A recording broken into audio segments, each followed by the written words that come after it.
Hey guys, and welcome to the Mysteries of Selindor, episode number 97.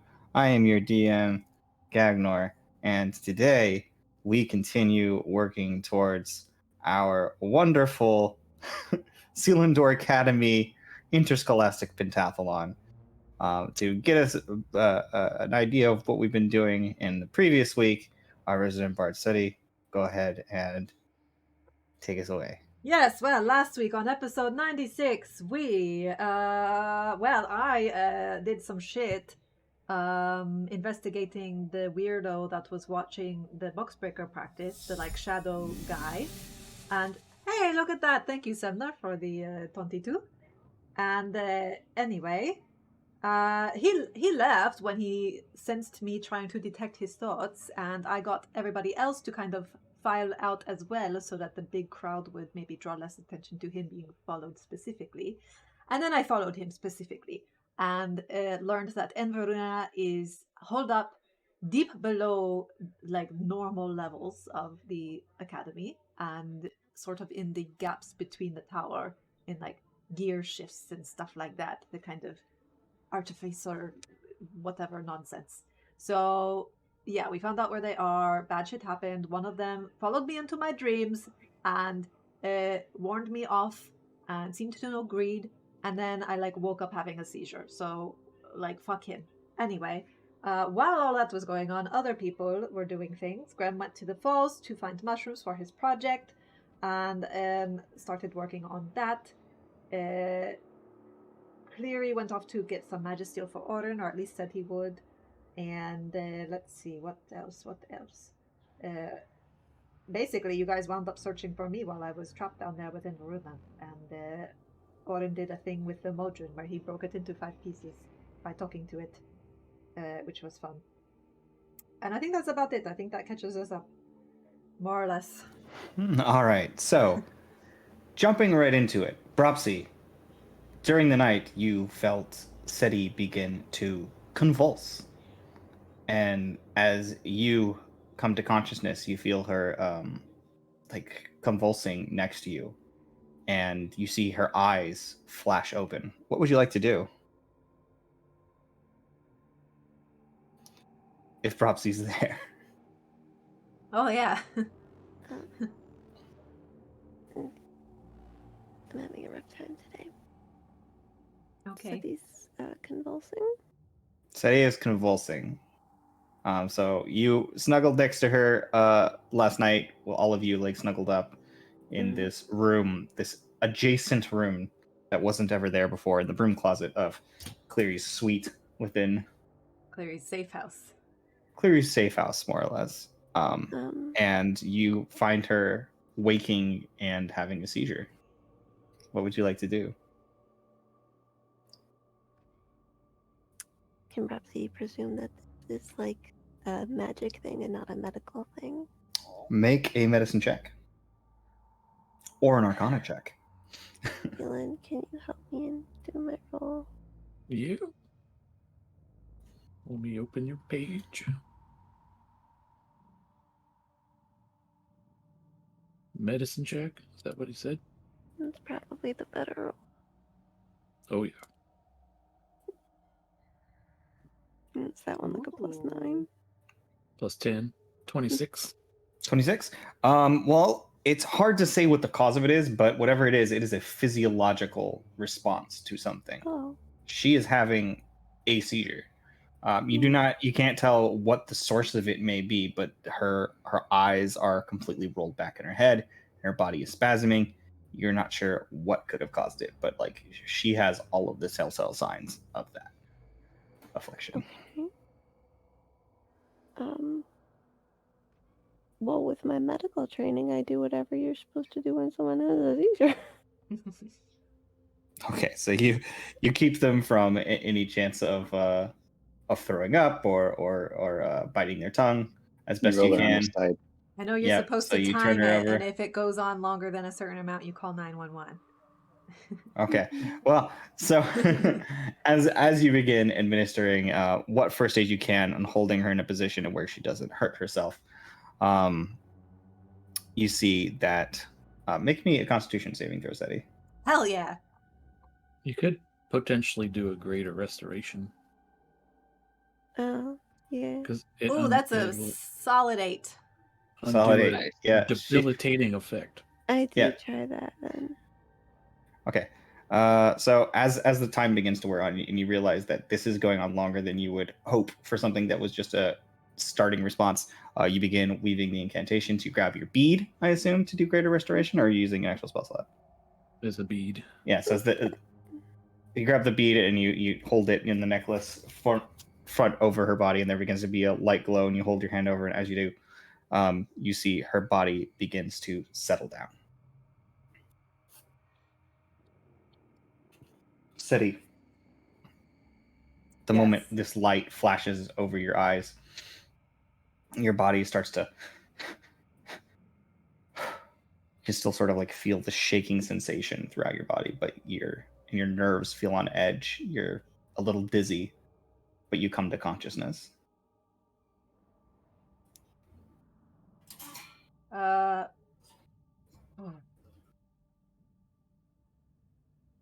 I think she kind of like looks around a bit, like, she like shaking still a bit, but not like from convulsions, but from like being unsettled. Speaking from experience, it's very disorienting, and it takes a lot out of you. So I think she looks up at Roxy and is like, "What the fuck just happened?" You're okay, sweetheart. You had a seizure, but you're fine now. Fine. She like pets her head. He was there in my dream realm. Kieran, the one I told you about, was like the twisty, like his flesh was all twisty and his eyes. I saw his face, his real face, I think. He's young. But what did he say? Oh, sweetheart, just rest. I think I need some tea. We can do that. And she'll kind of like fumble for the tea pot. No. Roxy's gonna take care of everything. It's in my bag. Get the relaxity, the calming one. Okay. I got it. You don't move. All right, so you pull out what appears to be like a little tea pot that has little stacked cups with it. Looks like, I believe it was 4 cups or 2 cups that came with it. I don't remember. Okay, well we'll say it's 4 cups that come with it, and 4 little cups of tea, and it's completely empty. There are no tea bags. There's nothing. Put in a coin. I forget how much for the, like, a gold or whatever. I don't care.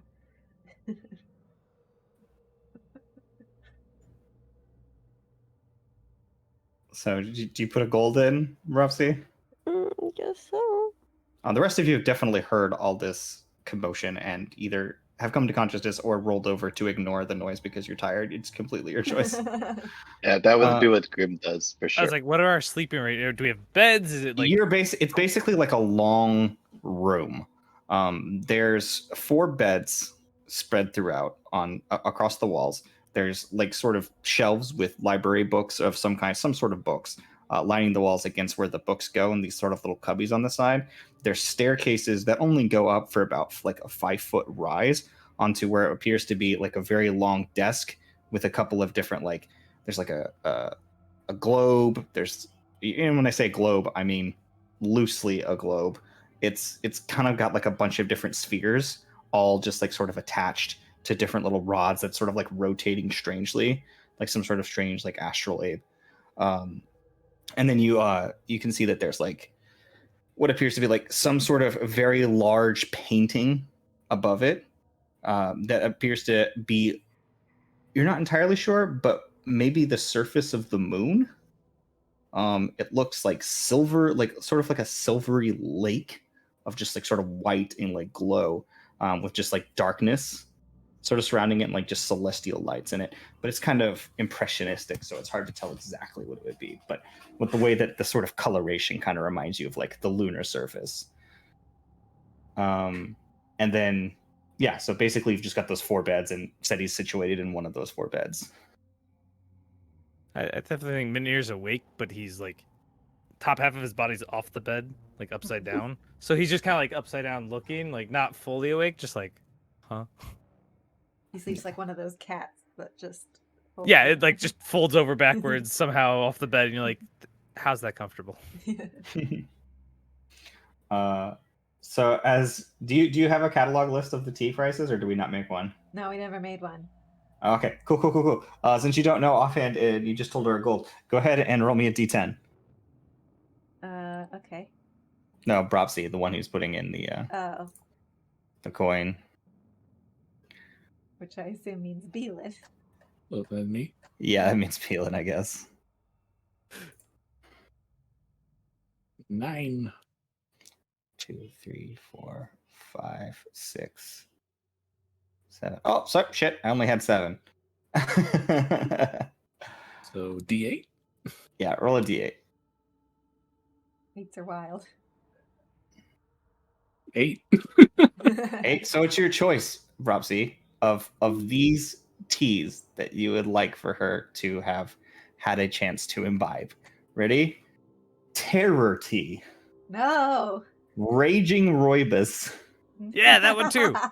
depression draught, distasteful decaf, joyful jasmine, the trustful tincture, and mating matcha. So we have like a calming one, like relaxation. Oh, that would have been the one that I didn't add to it. So that Oh, would calming be- chamomile. Calming chamomile. Yeah. Okay. That's his signature draft. Yeah. We've had that one before from the pot. Last time we used the pot. Yeah. Yeah, so calming chamomile. That's I didn't put that one on there because it's it's one you wouldn't like usually take into a combat situation. I listed the ones and what they did for the combat situation ones. For fucking with other people. For fucking with other people, yeah. No, I just want a nice cup of tea. So yeah, calming chamomile. So you watch as the entire teapot starts to heat up underneath with some sort of sourceless fire, and you see it begins to move. Little bits of tea leaves go in. Water just fills it out of nowhere, and there just begins to be this sort of moment of steeping and heating of the tea. And it takes just a few minutes, and then tea itself, the pot lifts up and pours a little bit into a glass. One of the little cups. That he will sit up and kind of just sit back against the wall. I assume the beds are up against the wall on either side. I'm going to say like a shitty dorm room because I'm picturing something smaller and longer. But it just kind of settles in.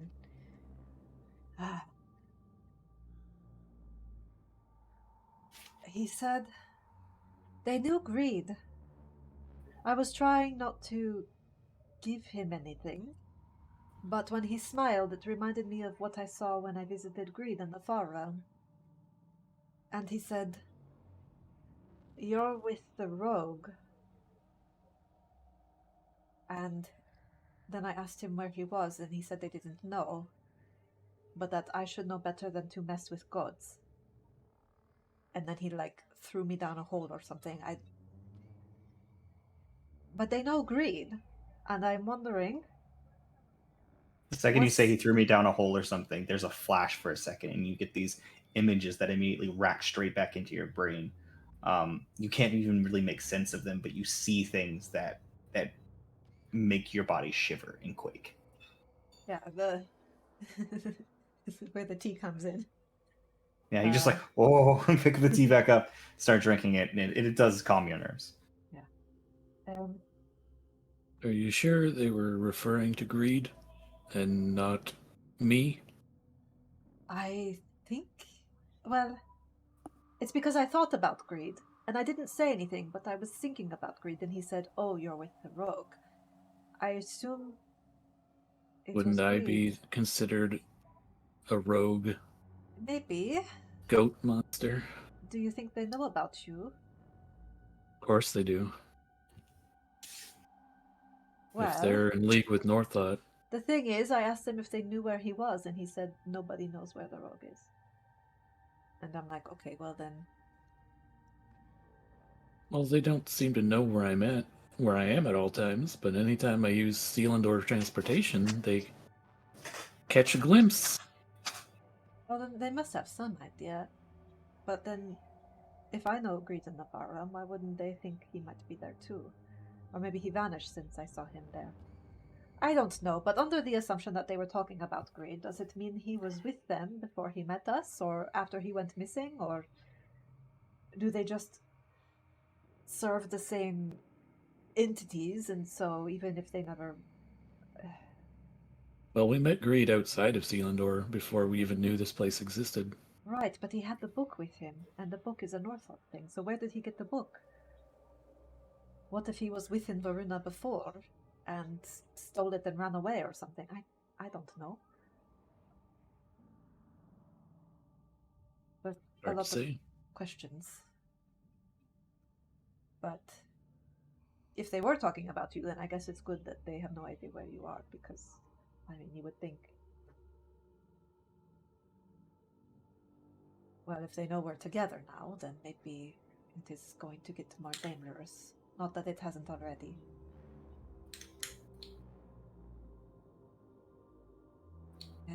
I think during the competition stuff, we just need to keep an eye out on who's watching us closely.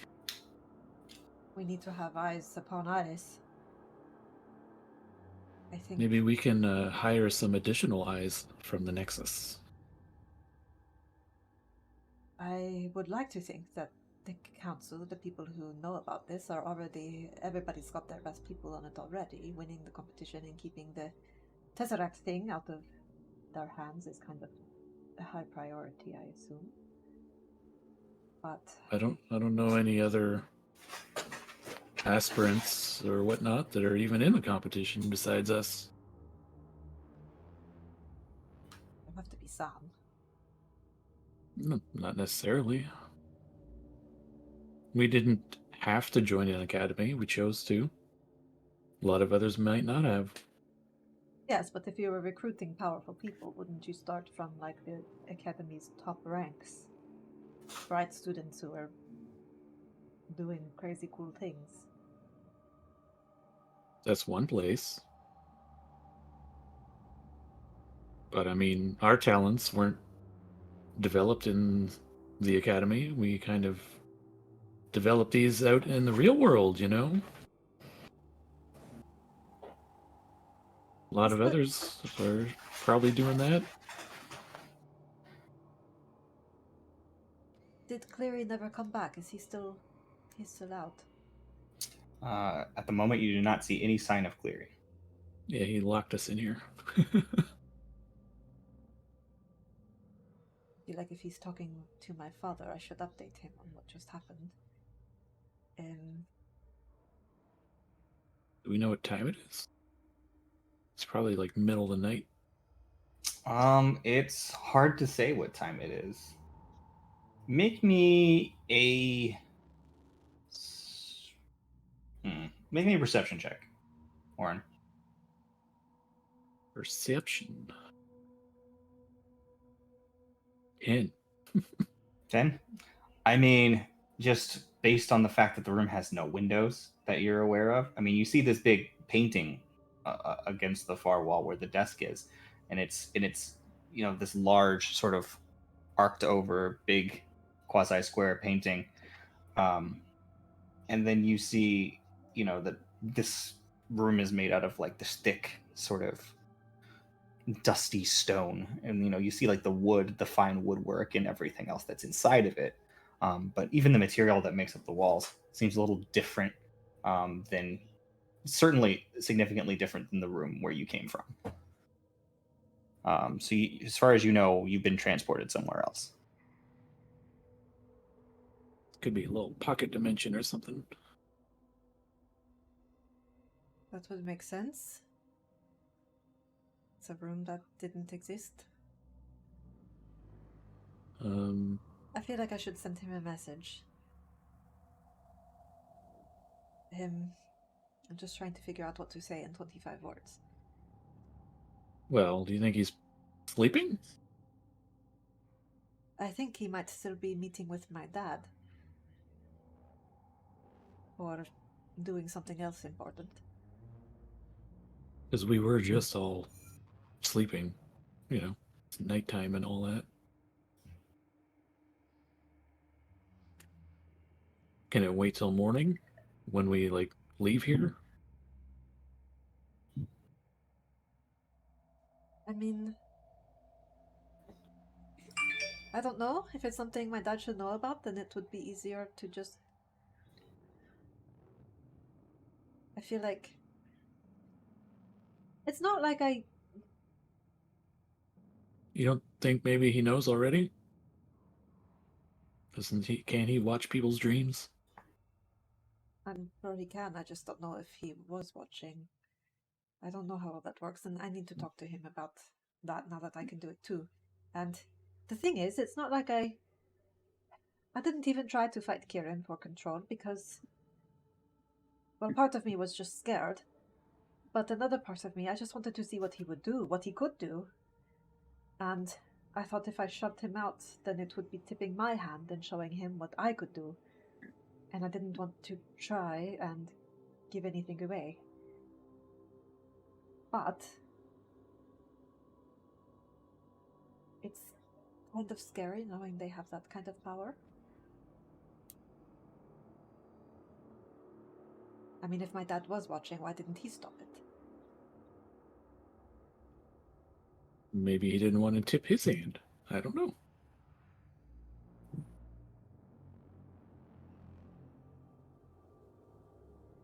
Didn't want to give away the fact that he was watching you in particular? Maybe. Because that might put more eyes on you. You watch as your teacup gets filled back up. I have a second one for sure.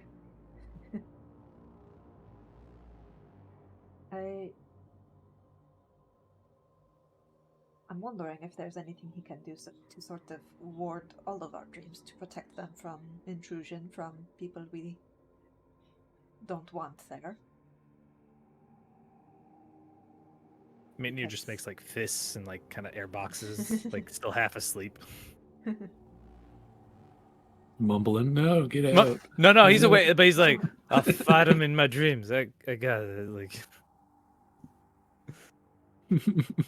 That is one option for sure.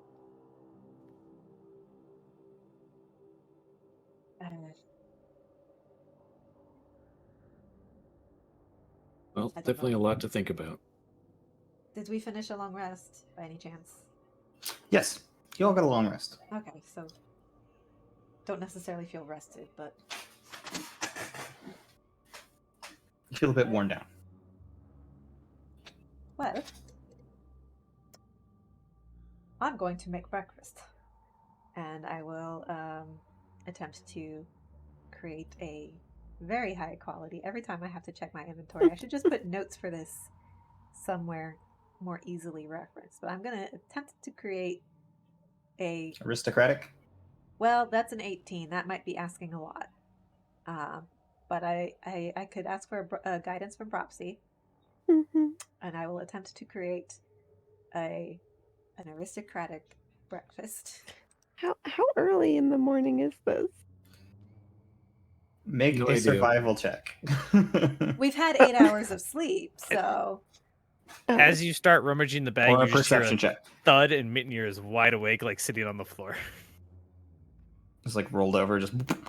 Just immediately, feet just off the bed, lands, and just sits up and's breakfast. I'm trying again for wealthy, because the aristocratic one was a 4. Oh, wow. That one fails as well. A 4, don't you add something to that? Yeah, you're supposed to roll a d20, add your charisma modifier. Oh! Yeah, what am I doing?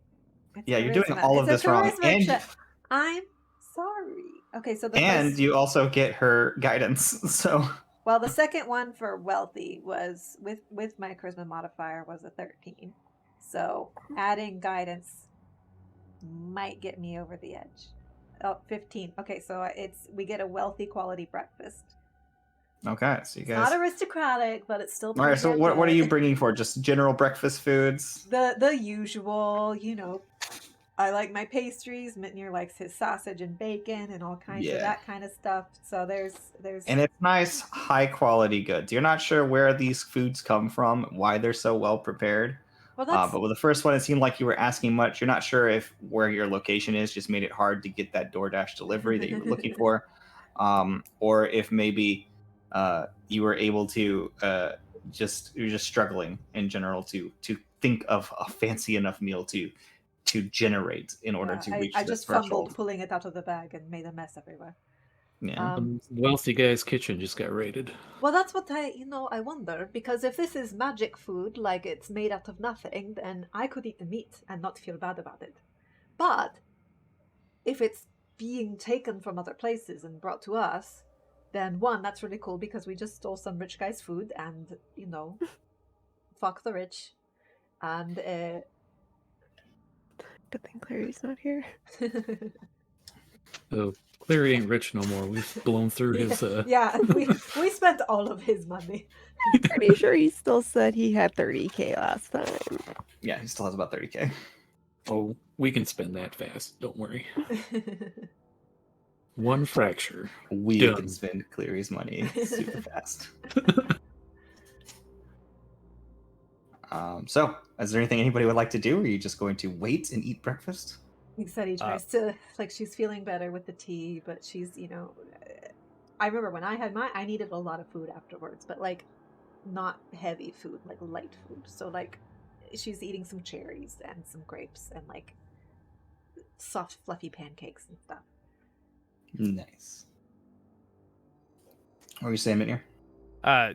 While having it, I want to open her little meal bag and reach in and see if I can feel a shelf or anything. It's just You a reach bag. inside, and because it's just a bag, there's nothing in there.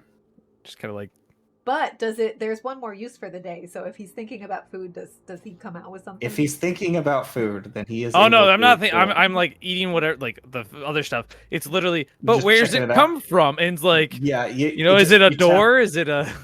It's only the pouch itself is only about 8 inches deep, and you immediately your big long draconic claw just goes in and just taps immediately, and you can't even get your full hand in the bag. There's no way you fit meat animals in here. It can't be real. It still tastes good. No. Well, I'm glad to hear that. But I think I need to do a little bit more investigating before I take a bite myself. Just to be sure, We'll have to He's research showing you the my hand enchantment. barely fits. Well, All in right. our planar studies class, how things can be smaller inside bigger places with planar magic. He just is it now just eating the sausage just kind of nodding at you what? All right. You saying there's bigger sausage in there? So as you guys have breakfast, and Grim probably rolls over in his bed and just Stop puts talking. puts a good berry in his mouth or Earplugs in. something. If he's up, he's just gonna go back to his research. He'll just be like, okay, bye. I don't know how to get out of here I yet. think we're So stuck in here. when you until do that, Clary you comes back. get up and you walk to the door and you try to open it, and it's just completely locked. Just Mm, We have to wait That's- for Clary. This I will be would the one day force he the sleeps in. lock. have things to do. Well, I'm sure he'll be back soon. Wait, we could get through the lock. This would be like practice. Well, the thing is, we don't know where we are, and if this is some kind of pocket dimension thing, then opening that door could spit us out into nothing. It might have to be opened from the other side. Is there even a lock? make an investigation check. 11. 11. You can't seem to find a lock. And though there is a pull handle, there doesn't appear to be a knob or anything else like that on this door. Just knock on it and see what. Just knock and see if maybe he hears you if he's home. I will knock on the door. You knock on the door, and it's got like a strange hollowness to the way you knock on it. Like it feels like somewhat odd and muffled when you knock on it. Weird Like, sound. You can hear like it's knocking, but it's just like this tiny little knock on your side that you can hear. Like you don't feel like it goes through anywhere. Did he put us in a rock?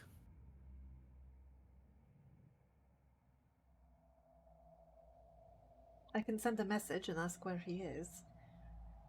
But his stealth slot I might need later today. Or oh god, we have to do a box breaker trials today. I'm gonna need more tea. There's still 2 cups worth. But he's gonna be so calm. She's gonna be You so really calm have that to pee. she's just completely couch locked. I'm just gonna lay there. Like, It's just like taking 3 hits of weed, just like completely blasted. All right. Trying to think if I have anything that's not a sending spell that could get his attention. It's entirely up to you guys. You can just wait too. Like you pretty much just woken up. You're not sure what time it is. I'm You've just had gonna breakfast. take It's been out like, my it's been seal. like maybe 30 minutes of just The eating Call breakfast. really Cleary. okay, yeah. You bring I out forgot your about seal seals and say, again. "Call Cleary." Yeah. You don't attempt to contact with your seal, and nothing happens. Yeah. The seal doesn't light up. Yeah, we're not on the same plane anymore. We're not in Selindor. It was worth a shot. It was It worth a didn't shot. cost a spell slot. Here's the deciding factor. Is there a bathroom? Is there a bathroom? Make me an investigation check as you search around the room.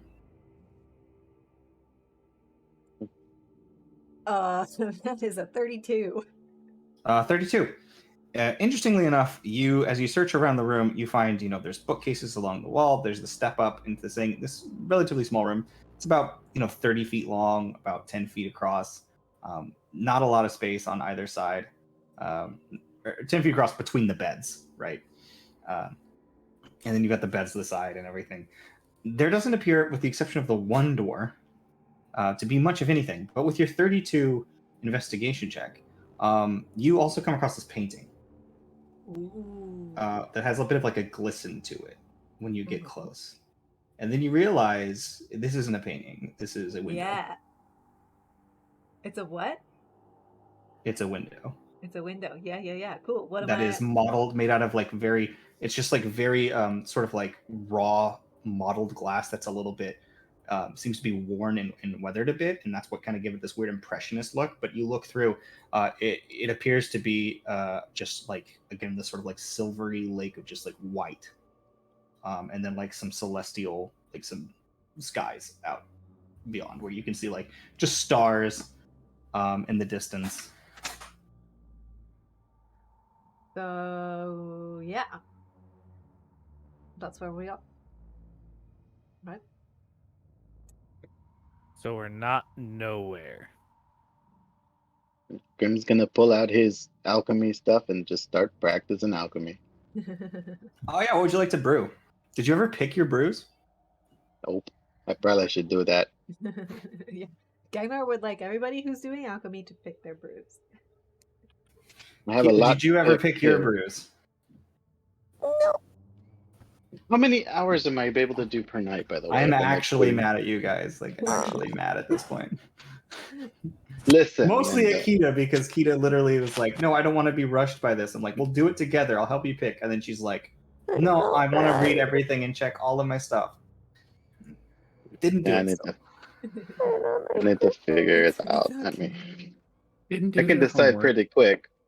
That's all right. It's not a big deal. So let's We'll just do say it this you week. start working on some different compounds or different prep materials that are Yeah, like cells and base materials like that are processed that get you prepped for other potions. yeah. He's not really trying to make anything specific so much as like get ready for the thing. Sure. Go ahead and make me check with your alchemy, which would be, I believe, Intelligence proficiency, you said? intelligence proficiency. Do these Ugh, books that's look not good. That's a 12. 12. Yeah, I mean, so you don't like mess anything up, but you don't make like a lot of progress. You're not able to like make a salve or potion or anything like out of Mhm. nothing right now. And you don't really have that many materials, but you get like some stuff processed, and you're like, okay, gotcha. Okay, this is a bad batch, and I can say like you can just work on that for however long you like until something else happens. And then yeah, exactly. Until we get to go. So do What's these up? books look older than the library books? Or like Make an investigation check.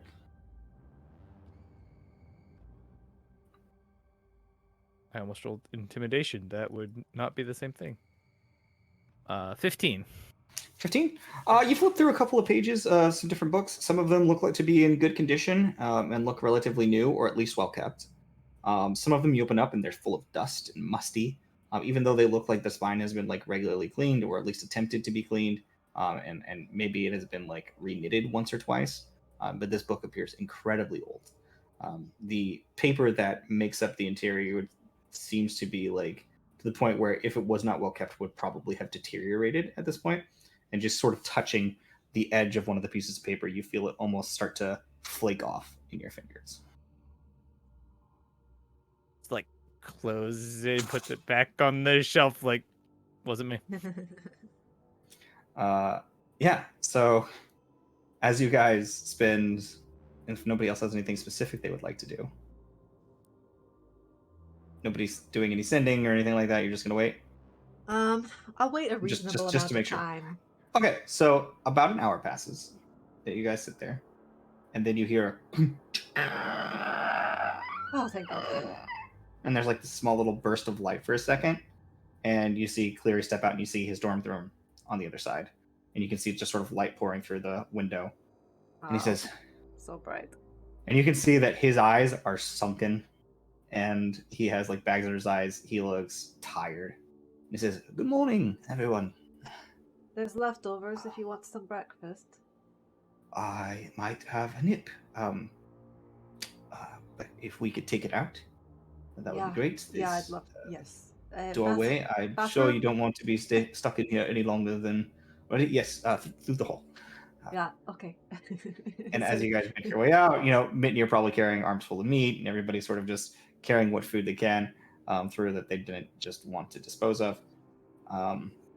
As you guys make it through the door, he closes it, and you watch as it just like almost too quickly sucks closed as he starts to, push the door through. And he goes, "Right then. I really apologize for sequestering you last night, but it was necessary to ensure your safety, considering the entities that you approached. Um, According to the council, we had an emergency meeting last night to discuss small number. Come to quite a bit of information has been passed through. Some information for you, some information is to be investigated by other agents within the school. In the meantime, you've been ordered not to actively pursue them anywhere near their lair. The Alright. danger level that has been inferenced based on what you have told us is higher than anticipated." Yeah, there was another development last night. Kirin, the second one I told you about, came to me in my dreams. The one with the stars and the sunken eyes, Yes, and the twisted flesh, yes. he came to me in my dream, and we had a very small conversation. He said that, oh, you're with the rogue, and then that they don't know where the rogue is. And I thought he was talking about Greed because I was thinking about Greed because he reminds me of Greed with the smile, the way their face. But then I woke up and told Oren, and he's like, what if the rogue is me? And now I don't know. But somebody's the rogue that I'm with. They don't know where the rogue is. And he told me not to mess with gods and like shoved me, and there was a bunch of stuff. And I mean, look, I probably could have shoved them out, being who I am and what I can do. I didn't even try. I didn't want to tip my hand. I was scared. I wanted to see what he would do. But Dropsy says I had a seizure. And now there's Strange. this element of, what else can they do that could fuck with us, even if we don't go near them? Your father made no mention of a dream last night, and as far as I'm aware, he's aware of every dream that anyone has. That's what I was Unless wondering. a particularly powerful entity has blocked him out.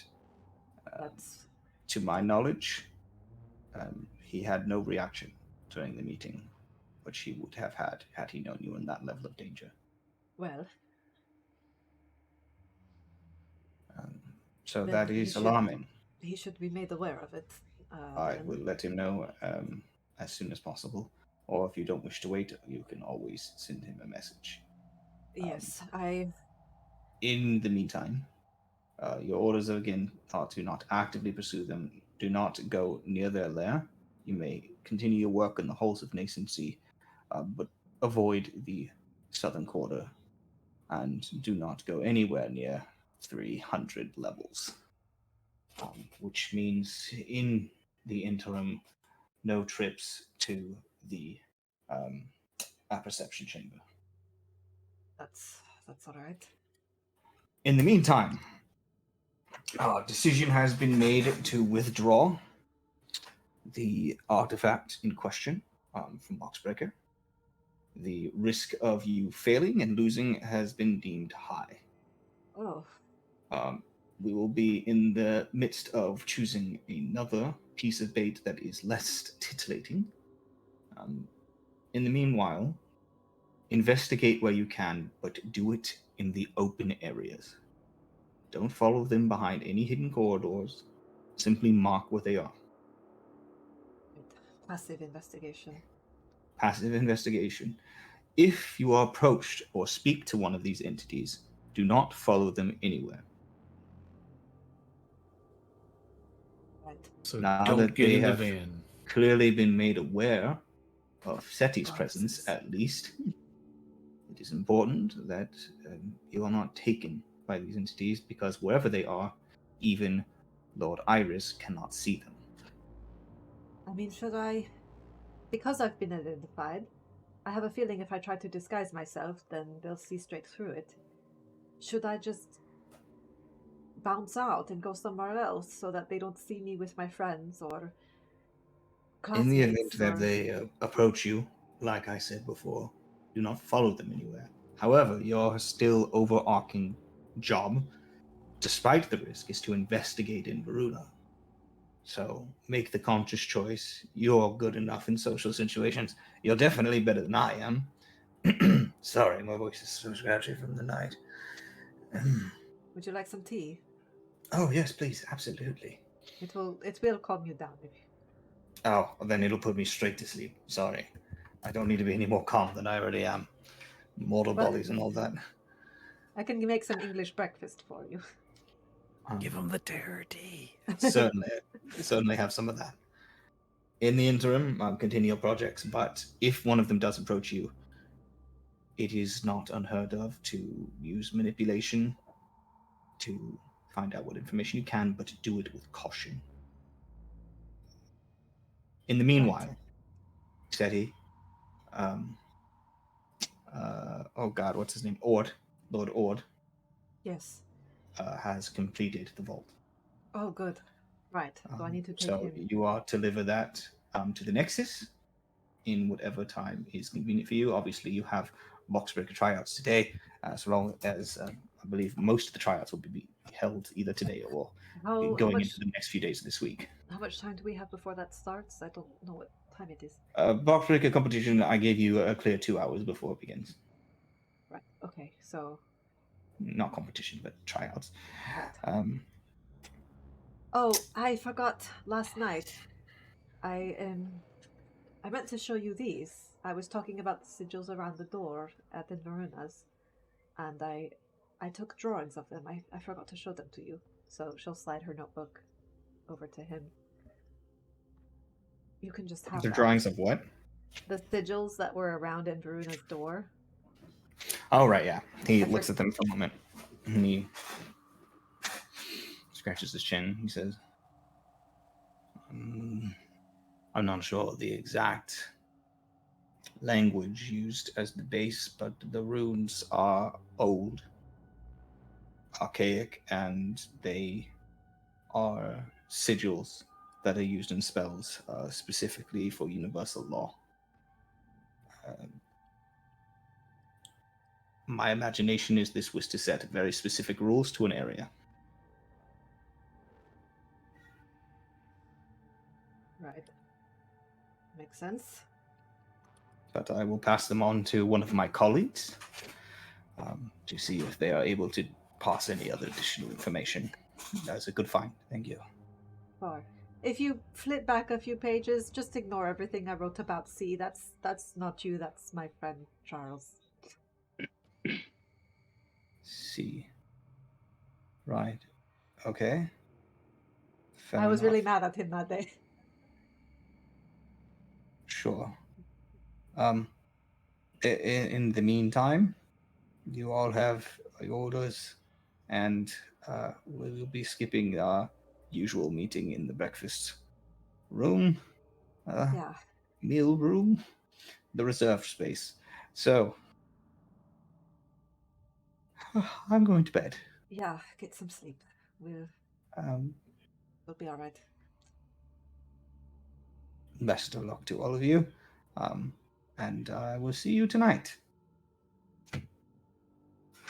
He goes and lays down. He says, 2 hours before my own competition tryouts. Doesn't even wait for you guys to leave. Just lays down in his bed. His feet hanging off the end.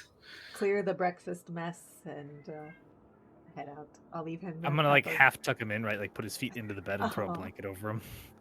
Thank you, Maiden. Thinking back, I feel like we've probably left food in so many places. Well, I'm like, this is magical food. Does it? I mean, yeah. Does it decay like normal food? I eat my portion. Don't Yeah, I mean- don't blame me for leaving stuff behind. No, usually it's just leave his shit in Cleary's room, and you guys all leave, and then Cleary gets up and he goes, and he starts cleaning. Well, this time I That sounds I about right. clear it all up. I prestidigitate everything away, so it's nice and tidy. Just send it back to the same person's house who you stole it from. Yeah. Just half eaten. They all sat Starts down pretty- for their We aristocratic. all know prestidigitation sends it somewhere. Oh, Yeah, no. those are 2 questions Study needs answered. Where does prestidigitation send stuff, and where does the food come from? Conservation of matter. What if the food is just the recycled, it's dated stuff?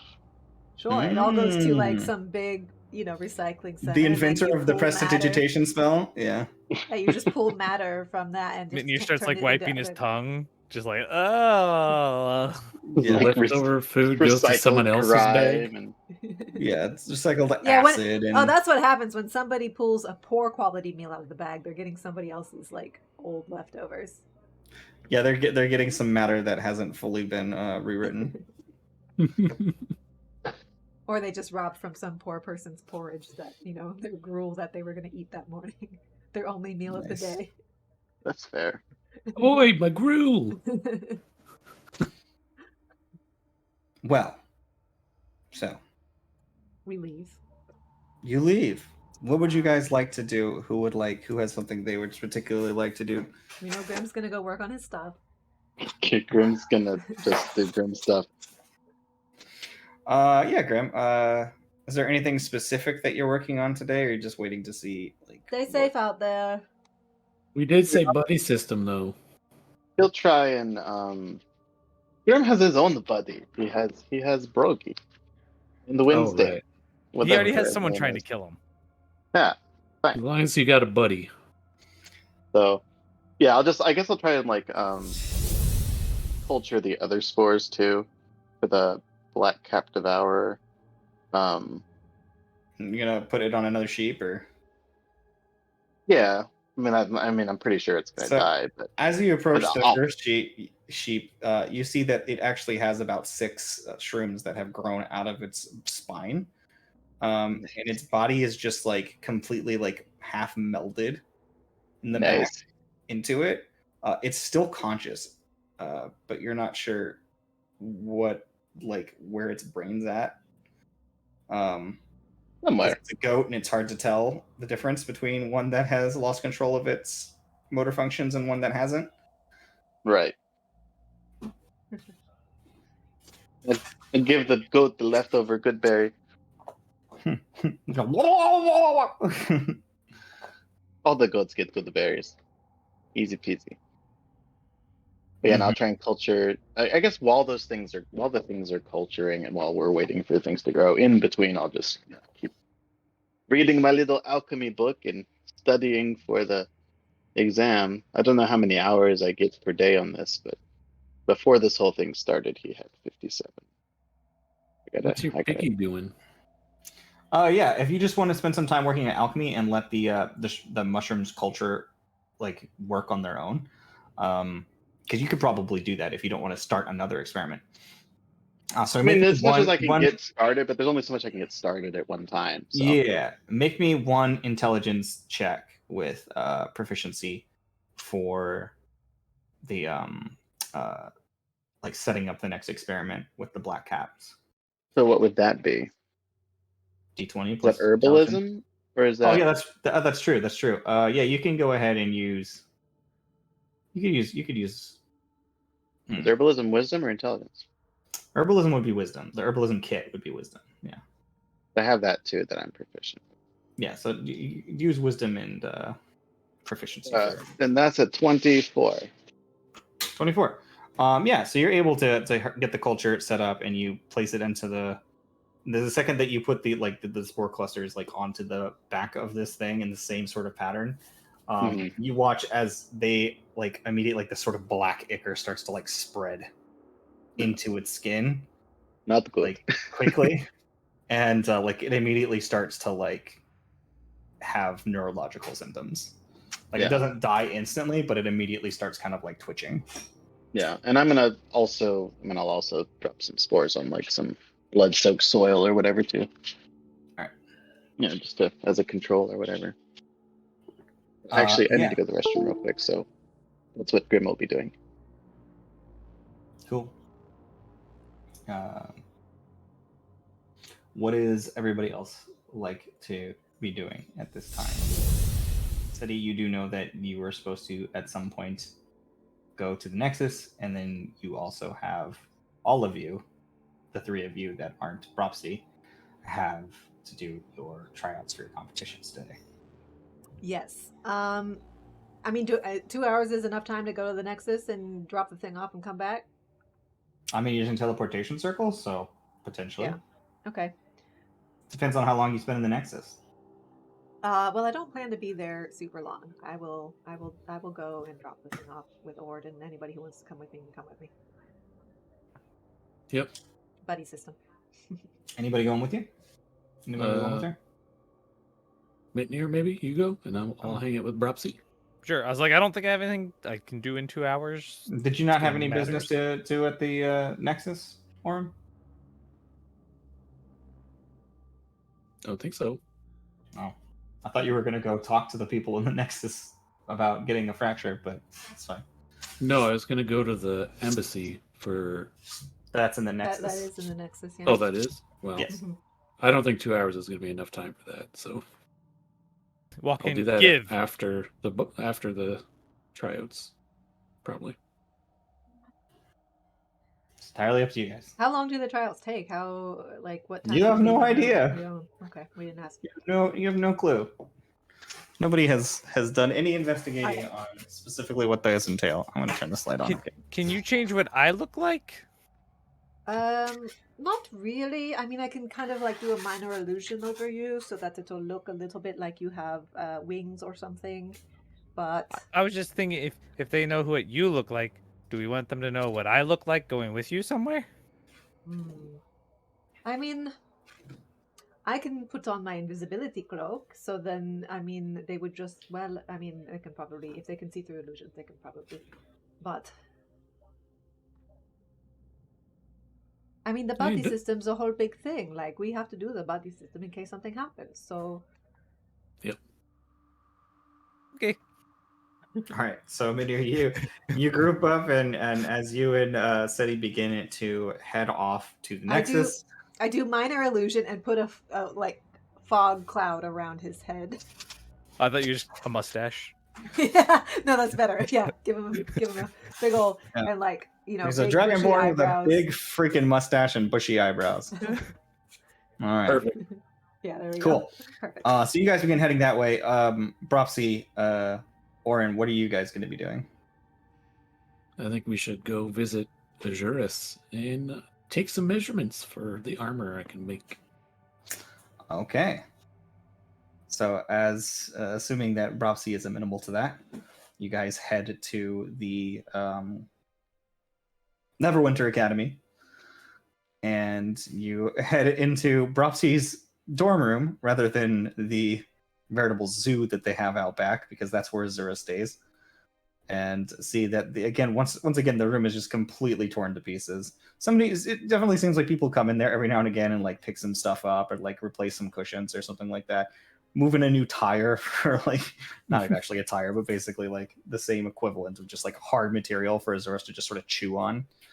And the door's just left open, like, and the hinges have been completely removed because like you can see splinters on the ground where Azurus is like clawed at the door when they've attempted to lock her up for any particular reason. So they just left the door completely off. And as you approach inside, you see Azurus is just laying on the bed. And she goes,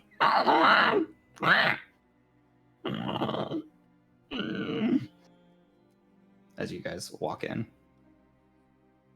At least I assume. Propsy, are you here with us, or are you comatose? Take that as a comatose. Option 2. Option 2. So, so you're able to take some time and get the measurements that you need. I'm going to use my new fancy ability to understand all languages and whatnot and talk to Azuris.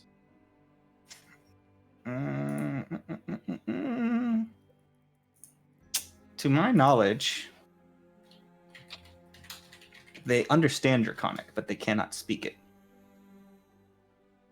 With my new ability, though, as long as they understand a language, they'll understand me. Yes. And I can understand any language they speak. Nice.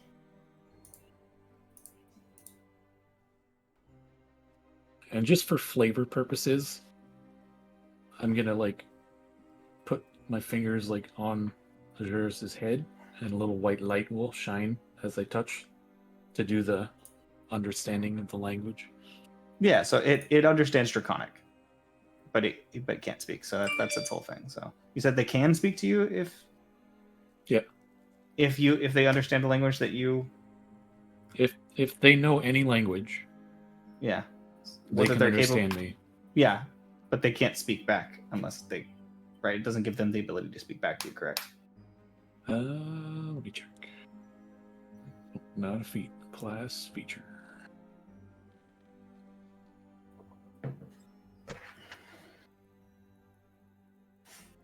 So it just says I understand all spoken languages. Yes. And any creature that can understand a language can understand what I say. Correct. So it can understand you, but it can't speak to you because it just isn't capable of speech.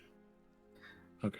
So you'd have to do something like speak with animals or speak with it's like a different kind of spell to actually understand the language that they would, because there's no language. It's just like mannerisms, sort of. It's like talking to plants. Yeah. No Well, as long spoken. as they understand. It's Yeah, fine. no, they can definitely understand you. So you just do that, and is there specifically you're trying to say to them, or? Yeah, just telling them what I'm going to do, like take some measurements. Oh, okay. They're completely amenable as you come in. They're just like, oh yeah, brother.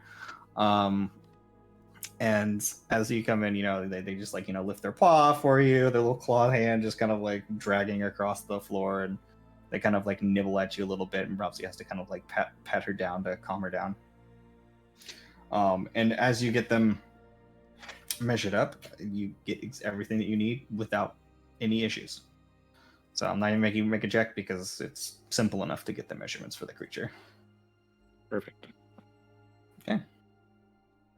Meanwhile, Seti and Mitnir, you arrive at the Nexus.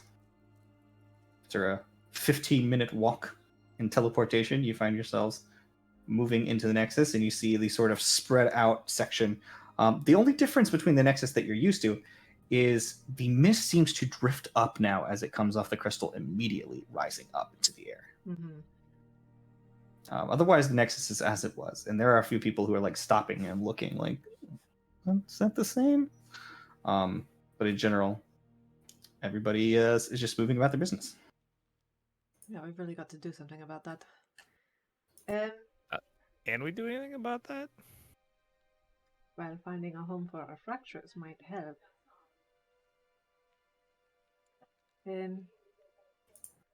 How do we get to Ord? Is there some kind of like how do I get like to a specific embassy, I guess? Like, do we need to requisition a disc? Or like so the embassies, after just talking to like a person walking by, is like, where are the embassies? It's like looking at them all around. And then you see that there are in fact 12 embassies. I believe it's 12. That surround the entire thing. They are hewn into the wood of this tree of Selindor.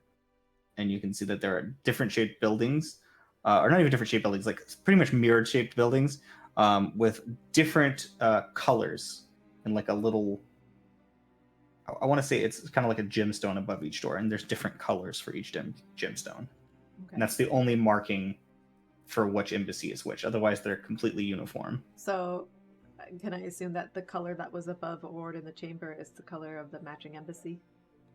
You can certainly make that assumption. Or can I It just was ask? blue, right? Or was it green? It's in my notes somewhere, but I don't know if I want to scroll back that many pages. Make an intelligence check. It was purple. That's an 18. It has a golden light. Oh, okay. As you look around, you see that each of these embassies is at the base of the wood, where it would then sweep up, and you can see that the door pushes back into the roots and like is carved into where these, not roots, but like these trunks sort of open up and wrap around, and you can see an entire plane falling into them. So they're at the bottom of these cross sections of these planes that are accessible from the Nexus. So as you look at each different one, like you see one that is just like a fiery hellscape. You see another that is just like this beautiful mountaintop, like viewed from above, but you can see like there's clouds still like soaring off into the distance as it sort of tips away.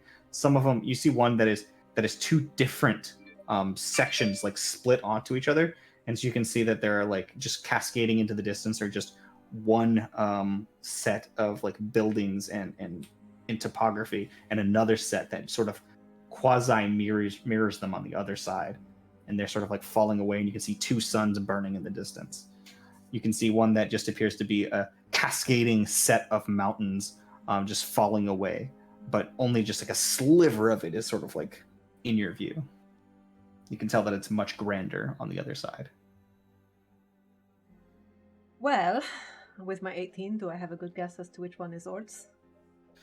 Yeah, it's simple enough to see that the one with the sliver of mountains and the golden light, golden sort of crystal above the door, would there. probably be Ord's. Yeah, so as you approach, you get to the door, and it's this sort of large, ornate wooden carved door, and there's a little bell hanging on it, just the side with like a little pull string. Ding. Vigorously, like. The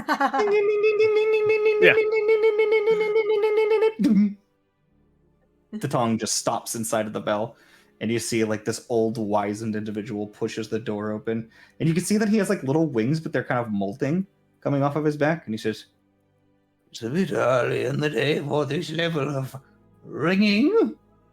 How can I help you at the Celestial Embassy of Mount Celestia? Delivery. Delivery? Here to see Ord. What? Can I see your seals, please?" I show my seal. The aspirants, we are expecting you. Follow me inside. And you follow inside. You see he's wearing basically just a toga like these tiny little wings. And he begins walking inside. And whereas it looks like it's like wood on the outside, the second you step in, you see this beautiful, like pearly white marble everywhere.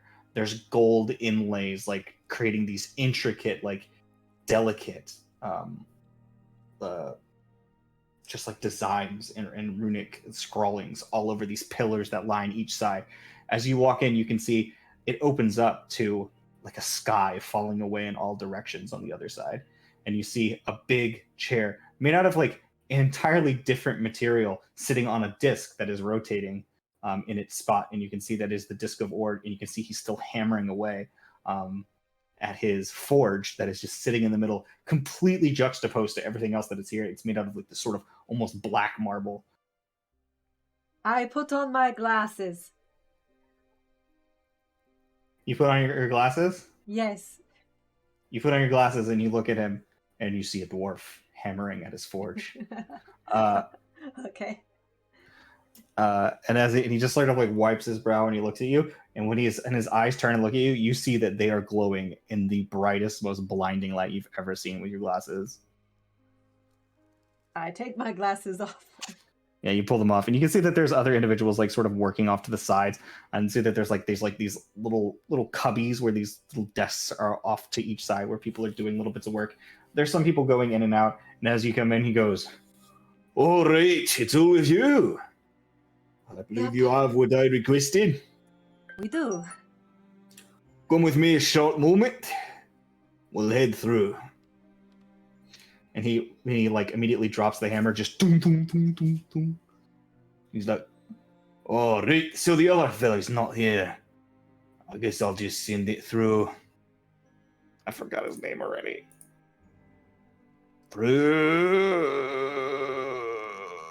I forgot his name. What is this? What does he go by? What does he go by? What does he go by? What does he go by? I'll send it away with Maruk. And it'll get somewhere where it needs to be.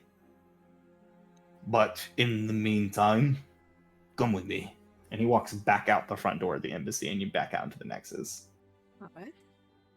And just like storms through, just.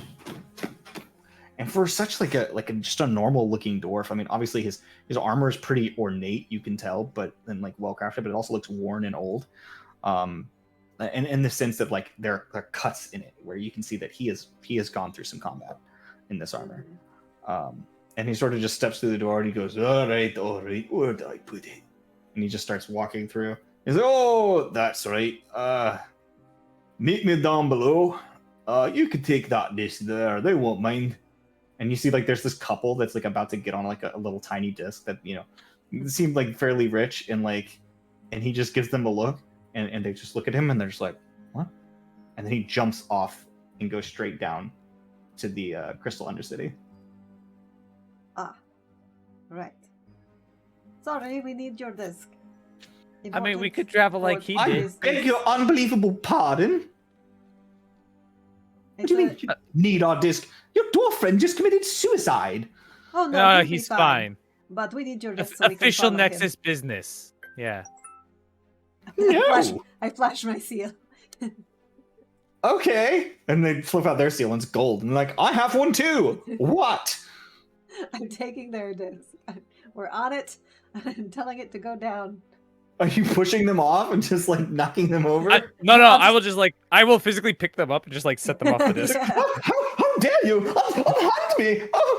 Violation! Oh, robbery! Theft! If you wanted to be, what's in your pocket?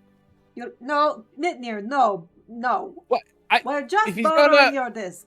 And they just go, "Oh, gods! And they begin running away. And you guys take the disc and it just starts going down. If they're gonna say I'm a thief, I'm gonna take something. What? A few minutes short trip as you guys sort of descend down to you guys. This is the first time you've sort of descended through like this rocky crevice, and you can see there's a few gaps and holes where you can see sort of glowing light come through down this tube. But otherwise, you're just closer to the shard than you've ever been, and you see that it comes straight down through this big opening, like this sort of like sky hole above what you know to be Lord Rock's like major building, his keep, known as Shardhome. And you see the Ord is just like sitting there on the ground. There's a huge crater right in the middle. All the sand has just exploded out of Lord Rock's little Zen garden. And you see that Lord Rock has his hand like just on Ord's neck.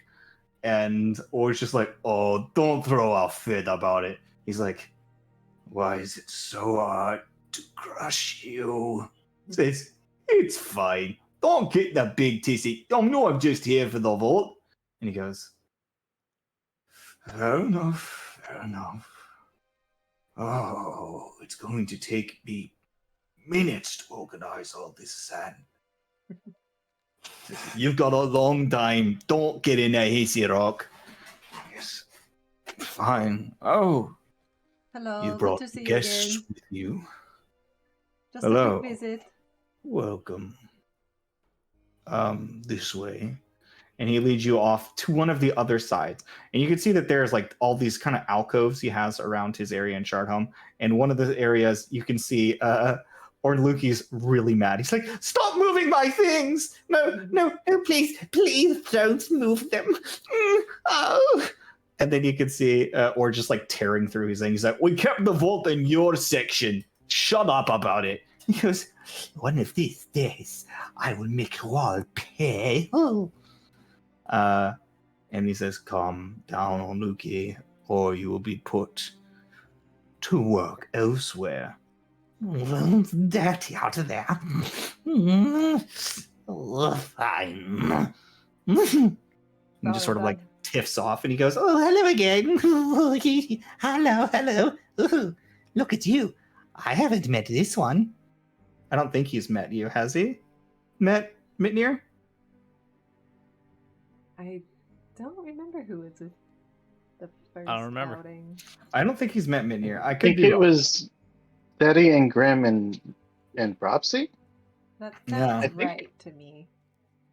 So he pushes over to Mitnir and goes, you're an interesting one. Oh, Bahmati. Well, welcome. What does that Don't word? touch anything in my keep. Sorry, what does that word mean? Bamati. Bahmati? What does that mean? You don't know? Well, this is silly. Why wouldn't you know?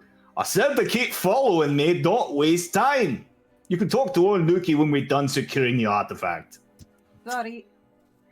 He's like, very well. Come to me, talk to me afterwards if I'm not too busy. You won't be too busy. I You'll have be many organizing things the to stuff do. they moved. Got me there, friend. I'm saying that as we're walking to follow. As you Yeah. guys pass by, I mean, you can hear him just tittering out in the main chamber, and you can hear his voice echoing everywhere. Rock's like, one of these days, when he is no longer useful, I will break him. I will break all of him. Yes, I know you will, Rock. I know you will. He's a Yes, big sir. softy. Good. So, you guys go forward, and you see that there's this tiny metal box that's intricately carved on all sides, sitting in the corner. He says, this is it. Ash the vault. No safer place to keep it. Rock barely moves, and he's a powerful entity. Not a lot of people capable of stealing anything from here. And even if they were able to get in here, no way they're gonna lift this box. Hey, you're pretty strong. He peeks over at Minir. Try and give that box a heave. Make a strength check. Grabs the box. It's a 19. It slid on the 20 before it rolled again. Yeah, so you start to lift it, and you feel your fingers creaking. And you feel your muscles straining. It doesn't even begin to move.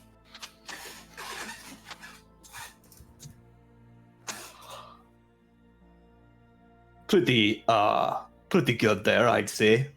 Don't Is you there, like- agree? A handle or something on it? No handle or anything. Okay. It's just like a box that's intricately carved. He says, and the only way to open it is by contact from me. Not getting me to do something I don't want to do. That's even harder than moving the box. What about so he walks- arcane ways of moving it, like levitation or... You can certainly try, but it's made out of an anti-magic material. Is he standing next to the box? Yeah. While he's saying that, I want to try and grab his hand and touch it to the box. Okay, make a strength check. Oh, I need to roll a celestial. Oh. Wait. What? My sword lets me redo this, right? Where I is will it? actually pull up his stat block. I need to see if I'm checking. Let's see. Ability check. Yeah. All right. I'm gonna redo that.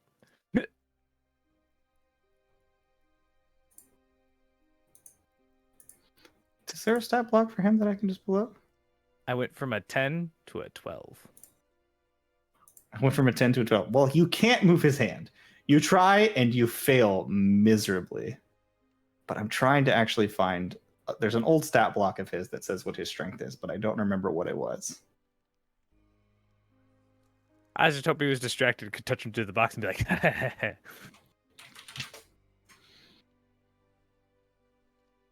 No, he's trying to put his hand on it. It doesn't even begin to move. And he looks at you and goes, "That was a cute try. I actually appreciate it, not gonna lie." I mean, you know, I have to make sure you're not just all talk, right? You know. Oh, fair enough. Well, my father trusts you, so I do too. Let's do this thing. All right, so as you begin to, you look as he puts his hand on the box, and it just begins to peel open on all sides, and it just becomes a flat disc. It just unwinds itself into a flat disc. He says, Place the artifact then. I will pull it out of my bag and put it in. Okay, and the second that you do, he takes his hand out of that position and immediately snaps right back. He says, "Now I've got the pretty keen eye, and I think that thing's in there untouched. We all agree. So, that's all I had for you. The rest of you all, on to the rest of your day. I have other things to attend to, so I'll catch you later, Rock. Try not to try to choke any other gods today." And he says, "I'll break you one day as well." And he goes, "You're so adorable." And he just walks right into the middle, stands in his dart, and he goes, and he jumps straight up. And there's just a huge of sand that just flies in all directions. He's like, One day, I will end him. And one day I'll be able to jump like that too. High aspirations. Well, Sorry for the how inconvenience. are those diamonds treating you? Quite well. I have my brother actually is moving them for us. So, are you familiar Mhm. with somebody named Labra? Labra, not to my knowledge. No. I didn't think so, but that's my brother. If you ever come across him, Hmm. he lives down here. Interesting. Interesting indeed. I'll keep an eye out for him and treat him favorably. I hope it doesn't cause too much trouble. I only just met him, so I don't know what he's like yet. But thank you again for those diamonds. We really appreciate the trade. Much Is there anything- obliged. Actually, Where did that odd one go?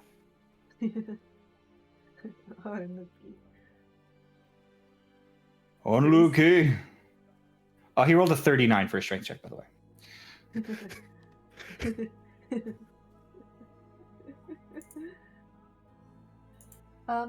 I finally found the stat block. His strength is 46. Lord Rock, do you have any champions in the Nexus or favored people that work with you? People you trust? Hmm. Not particularly. I barely go up there unless it's required for a neutral party. I prefer to just stay down here and keep an eye on the goings-on of the Crystal Undercity. The Spectre report directly to me, and they're on many important missions. You say He begins neutral- walking his way back, and you hear old Lukey coming, like, "Is this over here? Let's go here. This is quite nice." Oh, look, hey, you're babbling again. Sorry, Lord Rock. Says, there are many important goings-on, so no, there are none in particular in Nexus that I am close to or necessarily trust. Right.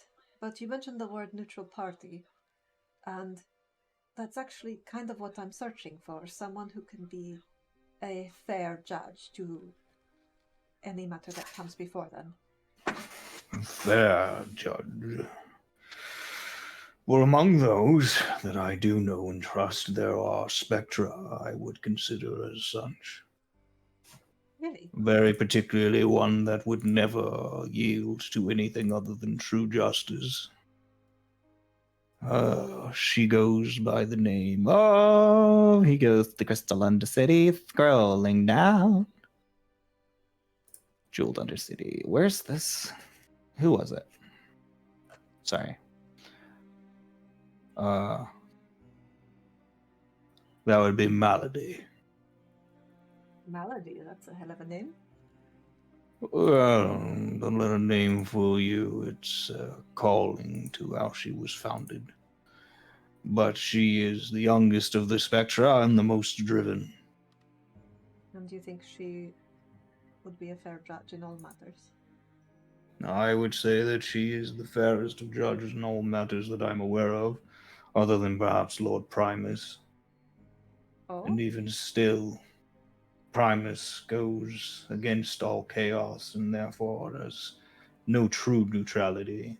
He is against Right. anything that falls out of the design he sees as correct. Do you know He's where I also could find Malady? I believe that she usually spends her time in the shimmering pools to the west. Thank you, that's very helpful. Be aware that she is not easily approached and is often a bit temperamental if it's not something of importance. I think we have something of importance that she would be interested in. Of course, we'd have to convince her of that first. Thank you. Fair enough. And thank you for the warning. I Well, don't want to take up any more of your time. good. I was quite busy. Now that I've seen your faces, I think I might spend some time gaming at that Frostfire oval that you brought me before. It calms me. Enjoy it. And he walks by, sees all the sand on the ground, and he goes, And he just gestures his hand, and as he does, the sand starts slowly rolling its way back in to the center. Is Oranuki still here? Ornluki's still like tittering away. Can I ask what that word means? Oh, right. Bahamati of Bahamut. Oh, okay, just that. Yes, it's the type of dragonborn he is. Oh, okay. We all have our sources to the original dragons that birthed the races below them. You don't know the story of the original dragonborn of Bahamut? I don't actually. Oh, Ox Bahamati are the original ones created by him. They were made from the flesh of other creatures and given draconic abilities. And became the dragonborn you know today through the descendants and some of them consider it a betrayal of what he said that he was going to do. As they were not meant to breed or have children, those that Oh. tore away from him and desecrated themselves and then began to have such children, diluted the bloodline and have the dragonborn of Bahamut that you have today. But this one is pure. Hey, Yeah, What? you're just full of secrets, aren't you? I would assume that he's probably a sorcerer or something of high intellect that got transformed into a dragonborn Just some like eon elbow steady, ago like, by hey. Bahamut and has lost time. That would be my guess. I mean, look at his regal appearance. He's obviously quite intelligent. He is a man of many talents. Hmm. Well, The thank you. ones That you was... want to watch out for, the more mundane ones, the ones you see more commonly, are those of the Tiamat, Oh, the chromatic spectrum. and there's something not to be trusted about them. Oh no, it's fine. People are people. It falls into the category of good and evil generally, like in the stories. It's not every person. I would say Tiamat herself is awful, evil. Definitely not a good one to get around. But Bahamut's known for goodness, for sure. God of all dragons, anyways. He's a home in Mount Celestia, actually. Oh, well. We should go visit Mitnir because we know other people that need to go there. Anyway. You're going to get eaten. He'll probably be fine. Well, okay, then he should go If visit. I'm fine, then she's fine. There's a whole den of dragons you must first get past if you don't want to be devoured. All right, well, that's another good warning then. Well, all right Thank then. you. I appreciate it. That was very This helpful. doesn't belong here either. Ooh. Ah. So he goes back to sorting his bottles and his scrolls. Mitnir is gonna just like rotate one thing. Like he's not moving, just rotates it. Make a sleight of hand check. That's 15. 15. He looks at you. He goes, and he turns his head, and his head just turns, and you see like just a grimace appear on his face. He says, "Don't touch it." And you see his head starts to enlarge slightly, and just twist as his neck sort of elongates. He says, "Leave now, or be devoured." Just like let's go, and it's like, bye. we get on the disc and head back up. All right, so you guys head on the disc and head back up. When you arrive back at the Nexus, you see that there are the complaining couple sitting out to the side, just like. See, Seti, I told you I was a sorcerer. I think you might be onto something there. And like, oh, here's your disc. Thank you so much for the loan. I told you it wouldn't be long. Bye. And then just like hustle. Just run. Just yeah. Okay, cool. So with that, what is everybody else up to at this moment? Is the question I'd like to ask, but I feel like we should also just go to break. Yeah, we can do that. It is that time. So I will say this before we go to break, Grim. You turn your corner back from your alchemical studies and walk back over, and you see a dead goat. Yep. Sitting in the corner on the ground. Black spores are already growing out of its body, and it is full-on dead. Well. We know that one is very aggressive. Time that it took was 1 hour. Yep, that sounds about right. Well, hey, now I know if I don't like anybody, I can just put some spores on them. Yeah. Okay. And so as you say, oh, well, Brogy goes, No, this one died quick. All right, the big Mother King. Let's have lunch. He starts walking off, and we'll go to break there. Back in 5. And we're back? Yeah. You were just like, here we go. I mean, There was that's no, the like- cue. That's the cue. I don't know, man. And we're back, guys. Yeah. So Brogy offers to take you to lunch, Grim, as the goat dies in front of you. I mean, he doesn't really eat, but okay. I mean, I guess we can go. It's like, oh, sorry. Who's Broggy's was? Broggy, we gonna get some things that work together. It's gonna be very good. So here, try this one. And he hands you a mushroom, which, without it making a nature check, you can tell is poisonous. Is it poisonous to Grim? Actually, no. I'm immune to poison. No, it's not poisonous to Grim because you're immune to poison, but it's a highly Well, poisonous mushroom. Just eat it.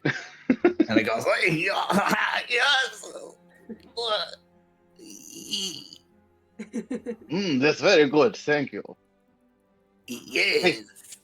It's a little funny, but it's it's a mushroom. Funny how funny. No, it's just it's just a little. It's not like the tastiest mushroom I've ever had. Good lunch. Back to work for Broggy. That was the whole lunch. Okay. You didn't offer the little gnome girl anything. She's sitting there peeking around the corner like, he left. She probably doesn't want this one though. This one's probably not good for her. No. She slides back behind the wall. Okay. Oh my god, I know what her name's gotta be. Apparently, Her name's everyone gotta in be your whatever schools Wednesday is in this world. Let me go trying to find. murder Grim with poison mushrooms. I mean, it's not a wise tactic, but good for him for Broggy, trying. it's just another day that ends in Y. Hey, he got to hold my hand. He's fine. Look at that loaf back there. Yeah, I brought my cat meowed at me while I was refilling my drink and stuff. So I brought her up, petted her for a minute or two, and then she's like, "Okay, I'm leaving. Bye." Mm-hmm. She got what she wanted. Yeah. Animals have both decided that they just want to potty everywhere lately. Oh my god, ours is peeing all over the carpet. The dog is we multiple don't know times a why. day lately, and Yeah. she's never done this really before. Yep. It's probably it's probably because all the animals sense that the end is coming, so they're just all freaking out. That's probably what. Okay, so did you go ahead and roll for alchemy for the day? Me? Yes. Or are you doing herbalism? Alchemy is intelligence, herbalism is wisdom. Well, I If you're mean, doing- so You can get a full day's work worth if you want to try to do that, which is anywhere between 4 and 12 hours, depending on how you roll. yeah, I mean, the thing that I want to make it's an herbalism recipe. So I guess I should do that. The herbalism recipe? Like, what are you talking about? The recipe that I want is an herbalism potion. It's not an alchemy potion. Oh, okay. Is it one that because you could have already learned it by now if you could just choose it from your list. No, because it's very rare. It's I'm trying to very save rare. up my hours to get to 100 so that I can make it. Gotcha. So let me just roll in. Okay. You say 27. 27? Oh, yeah. So you get 12 hours. Look at me go. Oh, that puts me up to 69. Oi. All right. So, as you spend your day working with herbalism, what do we have going on with everybody else? What would you like to do? Time is closing in on the box breaker tryouts. Yeah, I feel like we need to get together, put our heads together for a strategy session with whatever time we have left. And see what we want to do. Bless you. It's cool. My brain's fine and in my head. That's usually preferable. So, here's the thing, guys. It could be one of 3 different types of boxes. I mean, are we going in the 3 of us just trying out together? Well, you don't know because you haven't gone to the thing. I have tried to find out information about this. So It is currently set up at your school, like your specific school, right, like a High Realm Academy. So you have to go to High Realm Academy to All like right. see Well, what the actual, because they haven't really much loose lips to like tell you what the tryout entails. fine. Maybe All right. nobody knows, and that's why there's Let's- no information. Let's show up and see what's going on then. Okay, so as you guys arrive at the High Realm Academy, I assume you're all three go together, or at some point Orin gets picked up or called to meet up with you, just to make things simple, because I'm sure you're not just still working with Propsy. But you could just be, it's up to you. Are you going up there with them to do anything, or are you going to stay down here? Stay down in the Halls of Nascency and work on your multiple projects. Well, I assume I would have had to leave Bropsy with Azurus, I guess, and then head back to my academy for the tryouts. Okay, cool. So you are going to tryouts. So you leave her to her own devices. You've got your measurements. You head in, take some notes on your way through it in your dorm room, and then you see that there are actually people starting to sort of. There is a new door that is not normally there, and you see that they are going in groups of just 3. Usually, is the way people are going in, and they're seeing there's like a waiting period of not an incredible amount of time, about 5 minutes per group, and then they come back out the other side, which is it's basically like one door here, and then there's like another door coming out the other side of this room that didn't appear to be there before. Is there some kind of like proctor, like somebody who's like sorting people? There is into somebody groups? sitting at a desk that's between the two of them, and you can see the line is leading up to this desk. All right. And they have like the lists that were hung on the wall are no longer there. It seems like he has those papers and is like sort of sorting through people that signed up for it and everything. Okay. Yeah, I'll just fall into line with Mitnir, and then Orin can join us when he shows up. We'll save him a spot or something. Yeah. So you wait for a few minutes, and Orin comes up too, and you can see the line is moving relatively slowly. You see some people come out sort of downtrodden. A couple of people come out flexing. You see Celeste go in with a group of other gold-robed individuals, and she comes out no more than 3 minutes later. That was fast. And you can see that everybody else is, the other two seem like a little bit more like downtrodden than she does. She just walks with her head held high with like no like real reaction whatsoever. And I just will walks say out. though, none of us know who that is. No, Even just Seti. just Seti. Oh, that's right. Seti doesn't know who it is either. I No. would have my glasses on to scope out who else is here and what they might actually look like. You Like, see the I'm- bright body of her there, yeah, moving around. I'm making it my personality to basically just And be like, everybody here looks like a bright light or angel, but she's the Oh. brightest person. You recognize her sort of essence. It's oh yeah, it's the, the one most that's vibrant to one. look at. Yeah, okay. Yeah. And I then feel like I'll my take... aura is a little questionable. No, when she looks at you, she just sees a goat, like a goat man. Like you look like you A look goat like with Northot, a little but bit with, of like, a gold aura. Yeah, you look like Northot, but like cleaner and more handsome, slightly. You know, like I'm just imagining that looking around the room, you're like bright light, Mitnir, bright light, Orin, you'd be like, I could pick you out of the crowd, no problem. yeah, absolutely. Unless Yeah. the Northot's there, and then you're like, wait, which Yeah. one? I was just 50-50. making sure that none of these people were dark voids. So if No, they're you're not dark seeing any. voids, You're not I'm seeing like, any dark "All right." voids hanging around here. And then Whatever I they see use Celeste's to. real face for the first time, and I'm like, holy fuck, she's gorgeous. Yeah, she's very attractive. No wonder she's blinding. It hurts to look at. She walks out fully confident, and she spots you, and she's like, "Good luck," and she just continues walking by. So as you guys feel the anticipation rise up inside you as you approach this door, any last things you want to do before you go in? Look, I feel like we should have been doing some strategizing, but I guess Oh, we're just going oh, to roll with it. Tea. Mitnir? We should have celebratory preparation tea. I think it's a bit late for A little that. bit late for tea now. That takes some time to steep. You can But- say that you had this thought while you were waiting in line. It was probably a 20-minute wait that I was giving you. So How about like some confidence tea to like give us a little bit of an edge?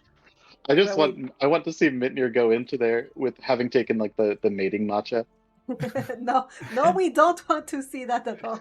no, I'll there's break not. the boxes with There's this. nothing like particularly. Yeah, there's nothing particularly fancy going on here. I just didn't remember Uh, the list, so I was like, maybe it was useful. Yeah. Oh god, I'm looking through my shit. Last second. I think we would just wing it. We do our best, right? I mean, you guys know what to do. Mitner, you break the box if it's breakable. Oren, you finesse it if it's got like arcane bullshit or mechanic stuff. And I'll try to pick it and disarm it if it's the other type. So It's always breakable. disable the opponents, protect our own box. Those are also things we need to worry about. Cracks knuckles. All right, in we go, I guess. All right, so you guys step into the room, and as you do, you see that there are 3 boxes sitting in front of you, and there is a single hourglass that is in what like appears to be like a small like gold.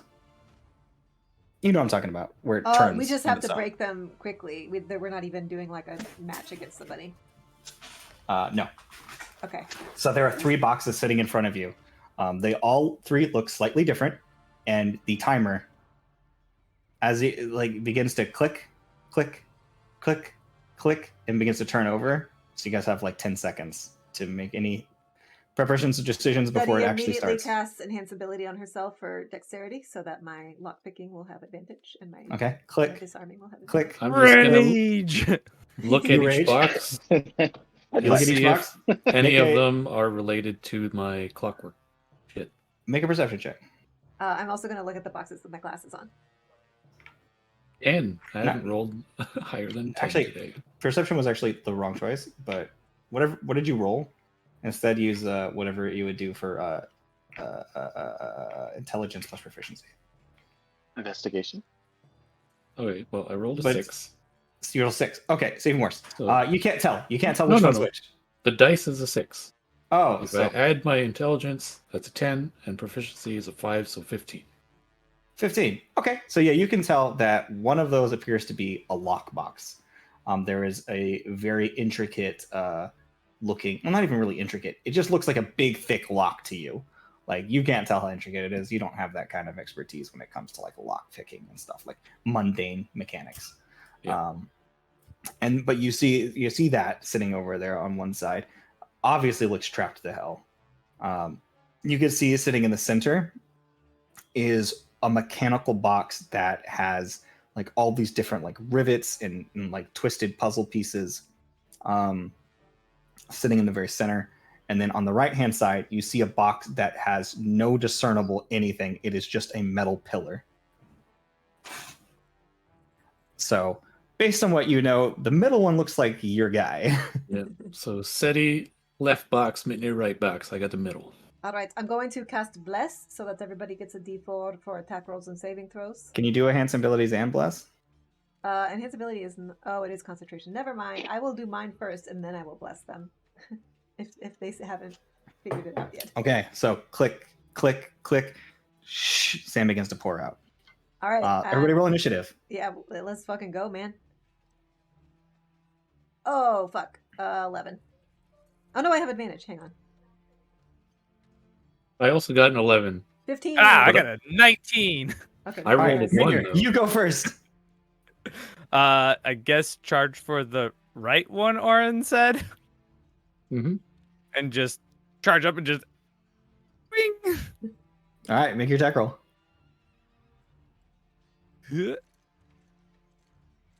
That's 33. Yeah, so your blade cuts straight into it and just breaks. It doesn't like cut through it, but like it makes good contact, real damage. 14. Wait, 17 plus 3. 17 points of damage. Make your second attack roll. You slam into it and your blade like reverbs off, but you can like feel like it definitely something gave slightly, but like this is that's the a hardest. 1 for a 15. Yeah, as you swing it back around and you swing it, it just goes boom. Your blade shakes in your hand and your fingers kind of go numb for a second. It's like you don't know what metal this is made out of, but damn, is it hard. Keep your total for how much damage you've done to it so far, so I know when it breaks. Cool. So, SETI. I go up and attempt to disarm the trap. Or do I need to like investigate it first to ascertain what kind of trap it is? Like, Yeah, it's usually a good idea, but you can do whatever you want. yeah, I'll check it out. That is a 22 investigation. 22 investigation. You can tell that this thing is trapped to the nines, and it is very complex. You know that if you fail to activate it properly, it will probably release some sort of arcane blast at you. Okay. Was that my action? Yes, the investigation check is your action. Let me check if I have any useful bonus actions. I'm gonna give Bardic Inspiration to Orin. So you have a D10 you can use, and that will be my turn. Probably gonna need it with the way I've been rolling today. All right. Orin, you come up to this box, and it is slightly more complicated than you thought, but I'm going to give you a choice. You can attempt to solve this with an Arcana check, a series of Arcana checks. You can attempt to solve this by listening to a riddle and finding the answer. You can attempt to solve this by a creative means that is without. Let me go find the box real quick. Puzzle. There we are. So there's riddle box, Arcana box. Yes.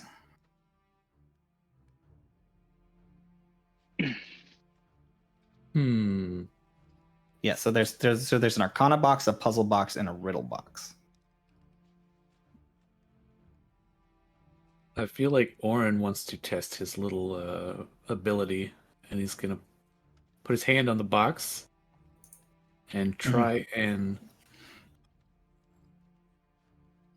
understand how this box works and what will open it the easiest. Okay. Sort of try to like commune with the box. Roll the same skill check you use when you're, so it's intelligence plus proficiency that you use when you're working on your 25. 25. You can tell that there are a number of different layers to this box. The first layer to this box is that is an Arcana check that is used specifically to determine like the magic sequence and then break it down in a way of using either like reverse magical sequences, like reversing the magical sequence, or by using a spell or hitting it with a specific element type to stop it. And then on top of that, there is a small comparative that specifically says ice is to hot as, or sorry, cold is to ice as hot is to is what you find. Oh, so that's like the riddle. It's just a comparative. So there's like this middle missing rune specifically that is required as the final piece of the lock. So that's what you glean. Okay. Since you can comprehend all languages, I didn't make you go through the thing of saying, "Oh, you find this unknown language of it's." Oh well, that's only spoken languages. I can't read. Oh, languages. well, in that case, there is a language you don't really understand. Yeah. It's only stuff that people speak. So yeah, Like but you can see that the way that it's framed, that's like the concept of how it works, though. It's not specifically that comparative then. Yeah. But that's like there's a comparative that's just thrown in there as the final rune sequence after you've made your broken the Arcana seal. That's if I go the Arcana route. Yeah, I'm just giving you like some options on how you want this, which one of these boxes you want it to be. But when people are picking them, there's either riddle box, Arcana box, or puzzle box in general. So you could run into any one of those three. But I'll let you choose which one this one is. That's what I'm saying. I'm gonna have to try the puzzle box, I think. The puzzle box? Yeah. Cool. So this one's instead the one that is just mechanically like it's like a physical puzzle that you kind of have to solve. Okay. All right. So you've discerned that it is a puzzle box, in fact. Perfect. Okay. Minir.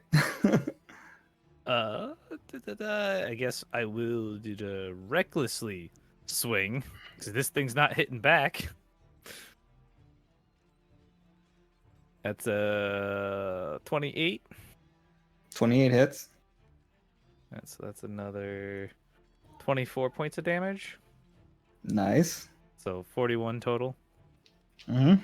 And then hit it again for another 33 to hit. That One hits. more for that 20. And 15 points of damage. So that's 56. And then I will go ahead and just, because this thing's hard as hell, zap it with lightning because I can. Okay, you zap it with lightning, no effect. I figured, but you know. Just Just because checking. it's metal. It's conducted into the ground. That's it. All right, so that's your turn. Seti.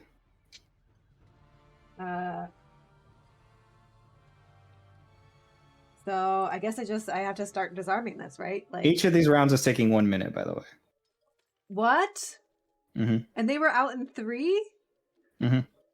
So I mean, what does disarming? I this know. look I know you're making attacks, and it's different, but just to have the time Mm-hmm. sync up, I'm just having you do like an attack roll and an attack roll, and attack roll. So it's fine. Okay, so I mean, I try to disarm it. Like I have investigated. I see what's going on here. I need to make a disarm roll, right? Like I don't have. Yep.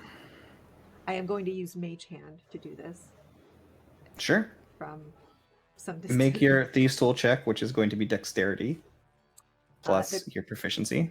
Yes, and I get advantage because of enhance ability. Cool. Ooh, that's a 20. Sorry. 20. 30 20. So as you pull this and you attempt to do it, you watch as there's a click and something did not go right, and there's a blast that knocks back. I need Orin to make a dexterity saving throw because you were standing in the box next to that box. God damn it. 21. 21. So he does manage to. You have Evasion. evasion, so you take no damage from this arcane blast that would have. So you just immediately duck down, and it like gets about to where Mitnir is, and then it just kind of like dissipates, and this kind of like. And you know that whatever that thing was, if it had hit you, you'd have been knocked out. A Matrix dodged it. Yeah. Sorry, my bad. Come on, Sadie, do better. I'll try. Okay. Tick, tick, tick, tick. Orin. Bonus action. I will. You didn't use the inspiration, right? No, not yet. I will inspire Mitnir. All right, my turn. Mm-hmm. So I'm going to attempt to figure out this puzzle. That's what, intelligence check? Mm-hmm, mm-hmm. Just straight intelligence, or Intelligence plus proficiency, okay? I assume, because it's an insight check if you're not proficient in insight. And I'm gonna use the inspiration. It was a D10, you said, right? Oh, actually, hold up. You can make different kinds of checks. Let me be real here.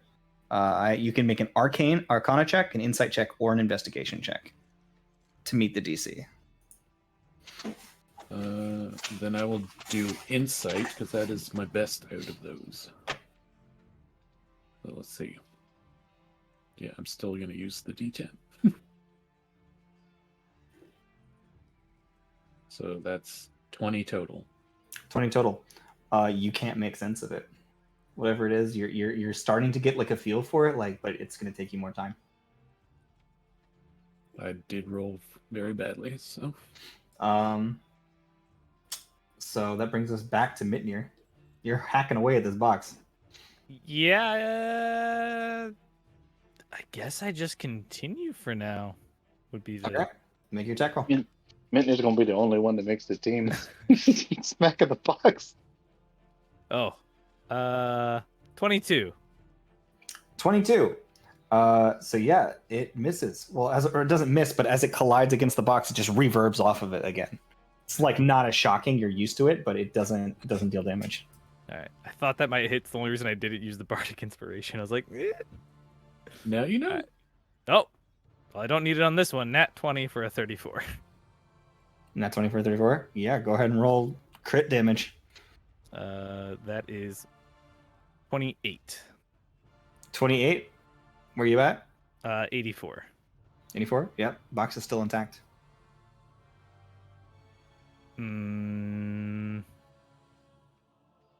Is it leaning or anything? Like, is there any like? You can see discernible- that. You can see that there are. It appears to be like almost like a hexagonal box in the way that it's shaped. Like it's got edges. It's not. It's not like square. It's like kind of like a hexagon, and you can see that the corners are starting to, starting to sort of show a bit of wear, in a sense that it's like, you can see where it's kind of like benting and chunking slightly. Like you're beating it up. Mhm. Like it's gonna break at some point, but it hasn't reached that threshold yet. Gotcha. I think that's all I got then. I guess I can share my resistances with Orin, just in case, you know. If he's within like 10 feet. Yeah, fair enough. Steady. Yep. I mean, is it disarmed now because it blew up? Do I need It to actually record? is not. The trap is still there intact. I don't think I can do anything except try again, so I need to roll higher than a 12.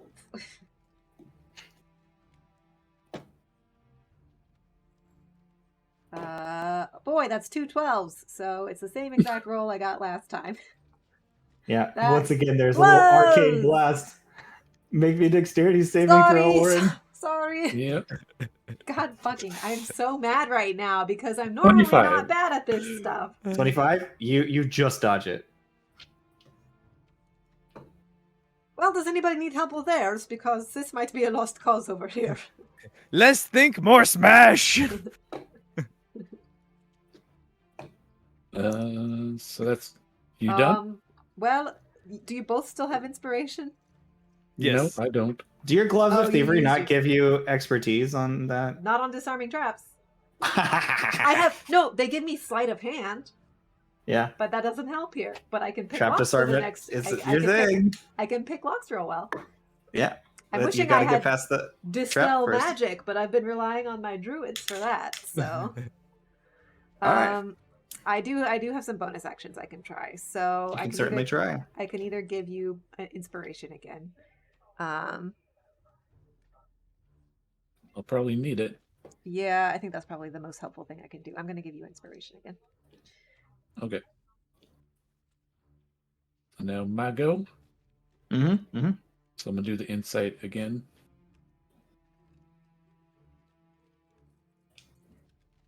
And I'm gonna use the inspiration. Oh, that's it. 24. 24. Mm-hmm. You're on the precipice of cracking this box, but you don't quite make it. Higher on that inspiration, I probably would have done it. It's real close to breaking, or not to breaking. But you're able to like get some of the pieces into the area where you want them to be. I have if you use my inspiration and it doesn't work, then you get to keep the inspiration. Uh-huh.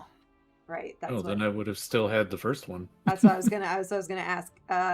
So So Mitnir has some inspiration now. No, she already gave he me one. already had it. Oh, So- never mind. Unless you can give it to herself. Like, that'd be the Um, only. No, I can't. So you could have done by something else myself, with your bonus action now. Unfortunately, yeah. Let me see if I have anything else. Though. You could throw Crown of Stars up and help Mitnir with his box. That's honestly, yeah, that's kind of what I was thinking. Because the only other bonus actions I have are Healing Word and Misty Step, and that's not particularly helpful here. So I think that's exactly what I did. I threw up Crown of Stars. Oh no, Isn't but it's that an action? it's an action to cast. It's a bonus action to use. Yeah. I could do otherworldly guise, but that doesn't really help me here. It gives me AC and resistances. I mean, if this is a radiant or necrotic trap, then I would be immune to it. You know what? Let's go the other way. I'm going to bamf out, since I can't inspire anybody, bamf out otherworldly guides, but I'll do lower planes. So if any of these traps are fire and poison and they manage to hit me, I will be immune. Okay. That is a chance that you have taken. Yes. All right. I think it's back at the top. Mitnir, this is round 4? 3? Yes. 4. All right, Unfortunately. let's break this one. Oh, what's that at? I'm gonna use that D8, right? That inspiration? A D10, yeah. Just to make sure. Yeah, so that's a 29 to hit. Hits. That is 24. I almost did as much as my crit. 24 points of damage. All right. That's 108. 108. The box springs open. And that's 1. Nice. And then, how close are these boxes together? The boxes are about 5 feet apart each. I'm gonna run over to Seti's box and hit it. So he runs. He kind of like almost knocks you over, or as he just runs over to the box and just slams straight down at it with his sword. You know what? Make me an attack roll. 26. Roll damage. 16. 16. All right. So as you slam into this thing, the trap triggers. Well, So I need you to make me a dexterity saving throw. this is a good time to use your inspiration. I already already used uses it it for for that the hit. fuck. Yeah, God damn. it's fine. I assume I have to also do a. Yes, you do. Saving throw, you said? Yep. All right. Oop. I rolled a nat 1. That's Wow. 15. 15. So Oren and Mitnir are now unconscious. Wow. What was the effect? Out of The curiosity. effect is instantly incapacitated. If I fail, though, I still pass.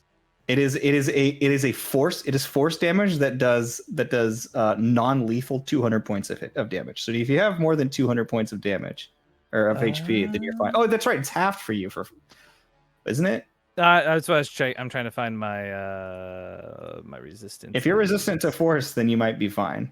But it's 200 points of force damage non-lethal, which I assume incapacitates you instantly. Because not many of you. Mitnir. Yeah, He doesn't have 200 hit points. I don't have 200 hit points. I'm just looking for. No, I mean if he's resistant to it, Yeah. the 100 should. Oh, should let's see.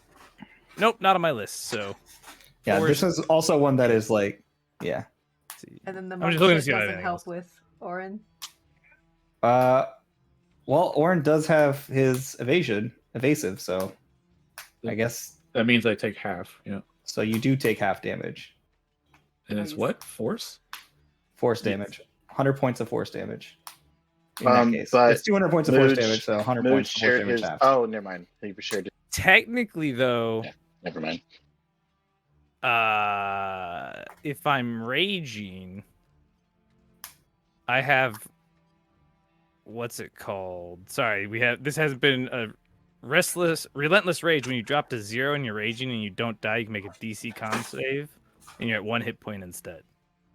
Oh, yeah. Make a roll. All right, so let's see, con save. Guess how much HP I have? How much? 99? 99. Yeah, I was gonna say. So he just as Orin just goes like slides across the floor and just like completely lays still.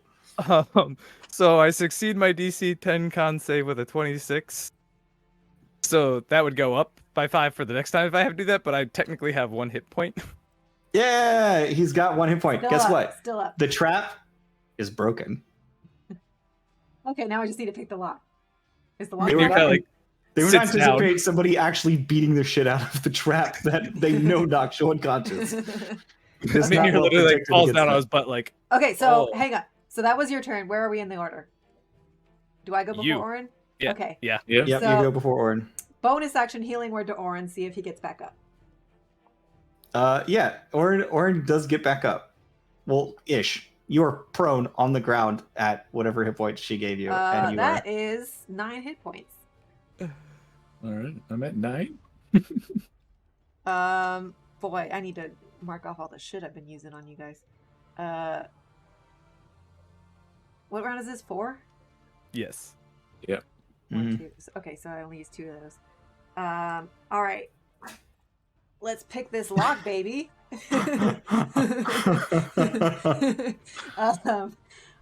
So this one I do get a bonus on from my.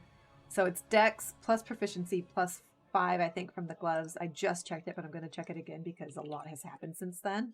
I just want to be sure I'm using the right numbers. You haven't made a custom roll for this? Come on. No, I have not because I hardly ever pick locks. Plus 5 bonus to dexterity checks made to pick locks or sleight of hand. Okay. I love how bad this is Uh, going. I'm loving it.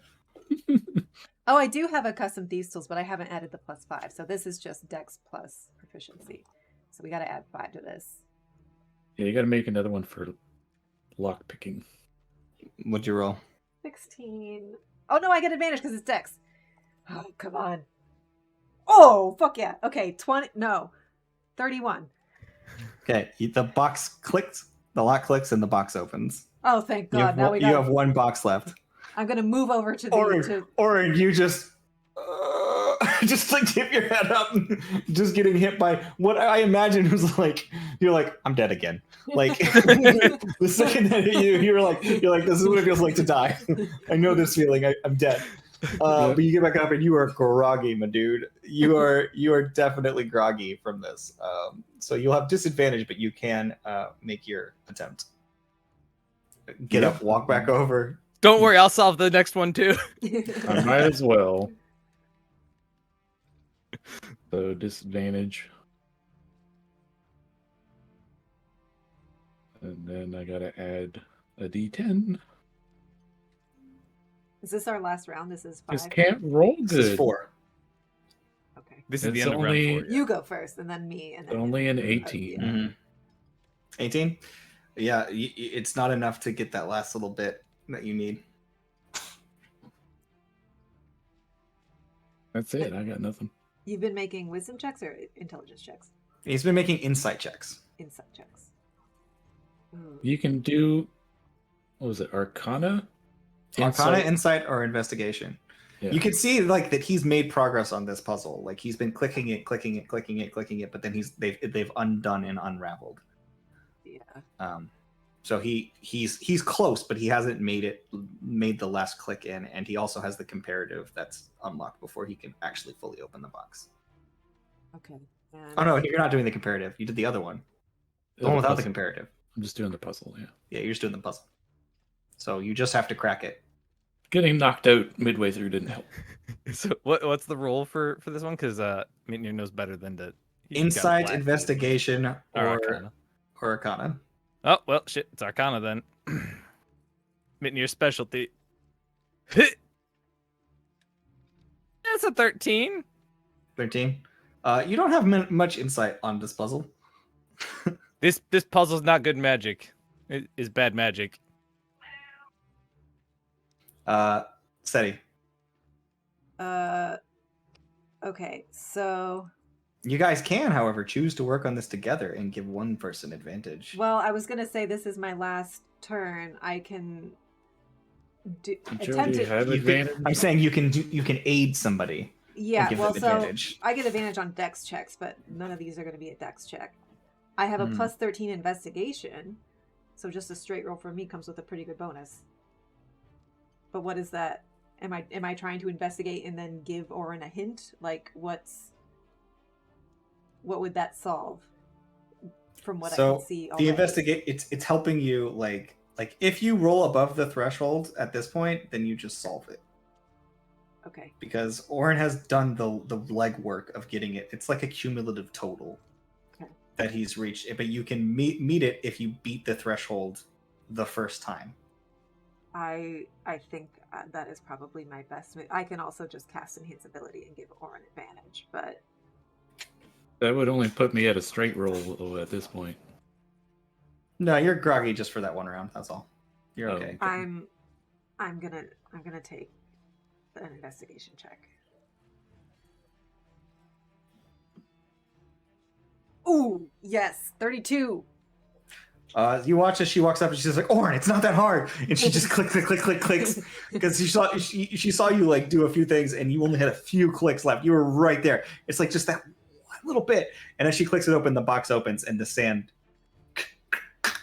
the thing stops and spins back to equilibrium, and Oh my and you guys God. had like a few like you guys had a little bit of sand left in the hourglass. Hang on, before we go out, I need to heal both of you because we can't go out looking this The door ragged. instantly swings open. Quick bonus action. Heal Orin another 20 points. I will also touch myself and heal myself for 13. Meanwhile, Mitnir walks out bloodied. Mitnir's got like blood coming from his nose, like As you guys walk out, you do not look like you had a good time in there. You look like a lot of the other people that have walked out of there. Seti looks fine. That's true. that's true. But she in is- general, Seti's front and she's like, hell yeah. oh yeah. So as you guys walk out, you see Celeste is just sitting in the corner, and she looks at you with just this coy smile. She's just like, I wink. and she as you walk by, she looks at Mitnir covered in blood, and she just like covers her mouth a little bit. And yeah, so that happens. Mitnir just does one of these, like wipes some blood and just kind of flicks. As we're walking out, I just sort of whisper to you guys, I'm like, I don't like this one. That was a bit... This one was fine. What do you mean? Meanwhile, on the far wall, you guys see that there is another room with another desk in front of it, doing tryouts for Wiswallum. Oh, fuck! Can we get a I short need- rest? I need a nap first, and you're just kind of like, Mitnir just like passes out of the ground. Do we have time for a short rest, like an hour? It looks to me like it looks to you guys like these are happening simultaneously, and that they're going to be ending around the same time. And you guys were close to like the middle, if not the last of the last one. So if you took a full short, no time for a short rest. I'm just going to get in line. Yes, you stand up in line. And while there, I'm just going to drink a greater healing potion. You guys are definitely. You're close. Like there's like a few stragglers coming behind you, but you guys are pretty much the last two going. Yeah, in I for just blew my Wiswallum. 6th level spell to heal you for 20 points. I'm not gonna do that again. I'm just drinking a potion right now. Yeah, drink up, boys. I've got a potion if anybody wants to borrow. We can always buy more potions, right? Yeah. Okay. So One wasn't enough. If I have more time, I'm drinking another one. just This like, is- I gotta do math. But this is hilarious. Meanwhile, while this is going on, Grim, you spend most of your day working on this potion creation, but Brogy comes to you at some point and he says, "Brogy has news for you. Okay, what's your news, Brogy?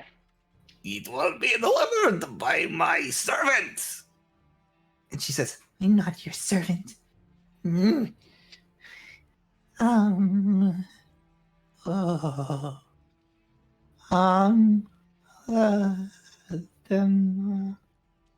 You're really bad at these, going." And she says, "Oh, hey, you almost had it." And she just walks away. She just like got too starstruck to talk. And he says, Aw. "Your overgold is dead." My goat? Your blood gold with the biting blood sport is dead. Oh. Oh. Two dead goats. Okay. Brogy was watching it. What is dead now?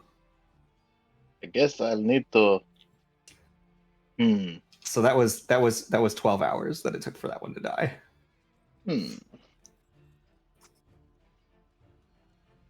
Well, But you see, Brong, he brings, and he shows you the goat that's left there, and it is like mangled and covered in spores. Nice. It does not look like a goat anymore. It looks like Northought twisted the goat himself. I mean, this is only part of the equation, so I don't know what would happen if. I don't know if I can use those spores to try and cast a spell. Whatever spell I'm trying to invent. Yeah, and then it's up to you. So this is the experiment. What happens when you put them on a goat? Complete. Meanwhile, you see that there are tiny little sporelings that have grown out of the mud, but they don't look healthy. Like the poor dirt babies. with the blood on it, they do not look healthy. Okay, well then we'll try. And the one on the dirt with the black ones on the dirt, so far no reaction whatsoever. Yep. Well, shoot. Okay, so I guess we're going to either need to combine these with a different type of mushroom, or I mean I'll try because I guess I have spells to burn. I may as well try and see if I can like resurrect the goat from the mushroom, but I doubt it. I mean, it's just going to come into like how you use it to do things. It Yeah, has 'cause it's not really how it has devoured a whole lot of that goat. Like Yeah. has been put into this mushroom. What you do from here is entirely up to you. Yeah, So 'cause one of it's them not- definitely eats the flesh of the goat and the blood of the goat. It transforms and eats it, and it becomes something different. The other one, that goat died before anything really changed on its body. Yeah, Just so a few spores 1 grew hour, out, right? and it didn't have any mangling to it really. It just had like some necrotized flesh around the source where it was attached, and then it was just dead. Great, and the spore So, looks exactly the actually, same. Yeah, the spore looks it's a little smaller than the other one, like than the ones that grew on the person, the humanoid. I mean, I guess I could try to. So the see what question would is, happen if you can make inferences based on that if you want. You can make like a nature check, I guess, would be sure, nature or medicine. either or would be fine for this to like try to like glean like what you've learned from this experiment other than what has obviously Natural happened. 20 or 30. Natural 20 for 30. So you notice, and I assume at this point you take one of the mushrooms, like you bisect it, and you take one from each one. And you kind of like see and look at them and get like a feel for what they've done. And you find that it has devoured the goat and taken it into itself, and grown as part of the goat and parasitized it. That's which one? The black cat? The biting blood. Oh, okay. So that one's like full of goat goodness. The other one, and this one's hard to tell because when you look through the goat for like an autopsy, you find that there is no poison that seems to have killed it. It grew and removed something from this goat, but whatever it is, it's something intangible. And with a 30 and a natural 20, you see that it in fact ate its soul. Cool, that's actually helpful. What about has anything? So I guess it would need a this new goat goat. will never make it to goat heaven, for it has been its soul has been devoured by the mushroom. So one eats the body, one eats the soul. That is what you have learned from these two mushrooms. Cool. So if I anyway, what about my other one? I guess I would need another goat for that. I need to cultivate my the other biting blood cat. Oh, the other colored one? Yes. Yeah, so there's like the one that was bluish. Yeah, so you need to do another goat to sort of see how that one worked. So we'll try. Yeah, so I guess I'll get going on. So third goat has been put into the little stall where you keep them separate from everywhere else, so that these clearly incredibly dangerous spores don't kill everyone. Right, and then so we'll be considering. Okay, so the spores. So the other goat's body is fully intact then. it's like it's slightly necrotized. Like you can see like underneath, like you shave back a little bit of the thing. You can see some of the flesh is necrotized on its back, but other than that, like nothing has spread. The to its meat's body. fine. The meat's fine. Yeah. So we'll just like remove the part that's infected. It'll be like, hey, Brogy, take this to the other so they can have goat for dinner. Oh, Broggy, we'll do this. Hey. That said, you're not 100% sure if the spores didn't make their way anywhere else into like its bloodstream or anything else. I guess we'll see. This is how Grim killed the college. So Brogy's gonna make a nature check. Actually, And he fails. Brogy's like, well, I just, Brogy's like, Broggy thinks you should take a bite. I mean, okay, I guess we'll just, you know what, we'll use this one to try and like cultivate more spores. Oh, you want to Or turn something. it into a grower? Yes. Put like- all kinds of carnivorous spores on this body. so he cuts the flesh away, and you can see that those like he puts on the mud, like just like chunks of flesh on the like the dirt pile where the other spores are, and just like This will grow, I promise. and then Brogy is expert. he starts cutting the flesh up and like puts like more just like piles of flesh, and he's like, I will try more common carnivorous mushrooms. and he starts Great. So spore clusters. yeah, so we'll start a little like blue blood biter thing on a third goat, and then I guess I'll try and, I don't know, cross germinate the two types of spores. Yeah, have to see See if I can what make that- a way worse one. Just eat everything. But All right. they gotta roll for that. Herbalism? I don't know. Make a roll for that though.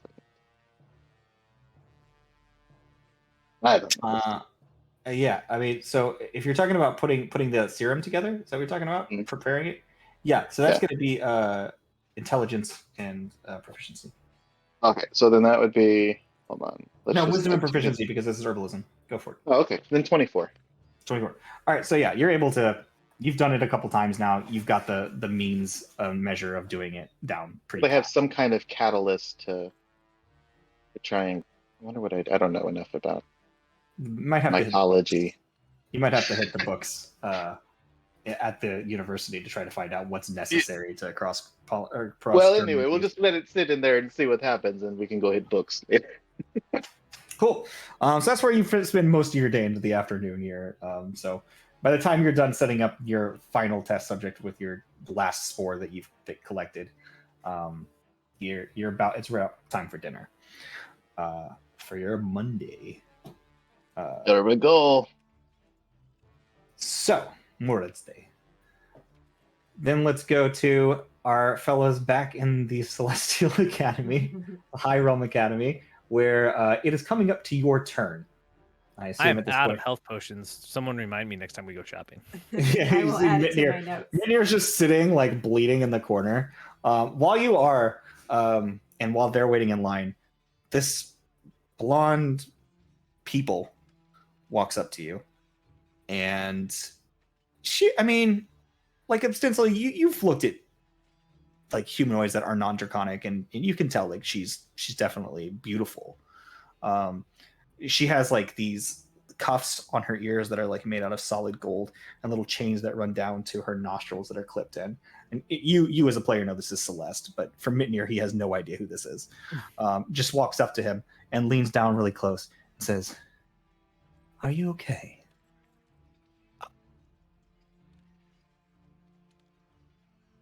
Kinda. Says, There's a doozy of a trap in there. "You're not here." She's just talking to Mitnir, who's sitting in the corner bleeding while you guys are standing in line. Oh, She approached him individually. I thought he was in line with us. My bad. I apologize. No, yeah, I don't think he was doing. You weren't going into line for this one, right? Or I are think you? I'm going. Well, I'm going in with them. I was Oh. beat to shit. So I'm just sitting against the wall. I thought, That's fine. I thought you were like waiting in the corner, like I'm dead. No, okay. So since that's the situation, then in that case, she walks over and she's like, she just does this, and she places a hand on you, and you feel your wounds beginning to come. Babe, can you go ahead and roll? Oh. Yeah, let me pull that up. What am I One of her gonna- healing spells. She's got a cure wounds, or you can use something else. It's up to you. I don't remember what else she has off the top of my head, so let's do. It's just first level though, because that's kind of not fun. That is kind of not fun. Hang on, I gotta find it on her sheet. Um,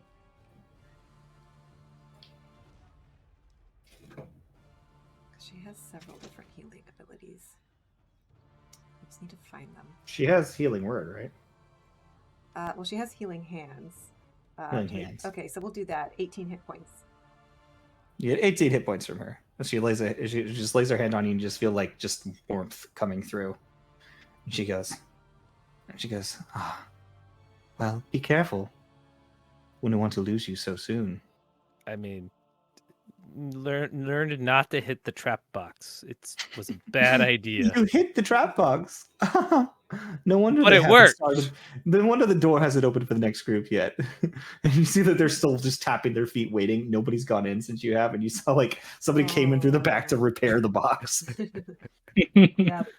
Yeah, that's What? Did no one else try to hit the trap box? No, that's incredibly ill-advised. Those are known to be lethal to people in circumstances where they're not under control. It wasn't pretty, Oh. but he survived okay. Sorry, Orin.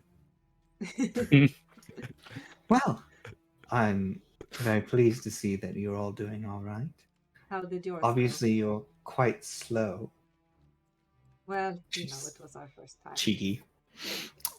She goes, I could tell. But I'm sure you have lots to learn. My two, let's call them extras, that I brought in with me were entirely unuseful, so I had to crack all three myself. Well, good for you. We love an independent woman. Wait, but you did it in like, kind of holds up hands like 3 minutes. Yes, I'm quite powerful. Well, I'm glad we're friends then.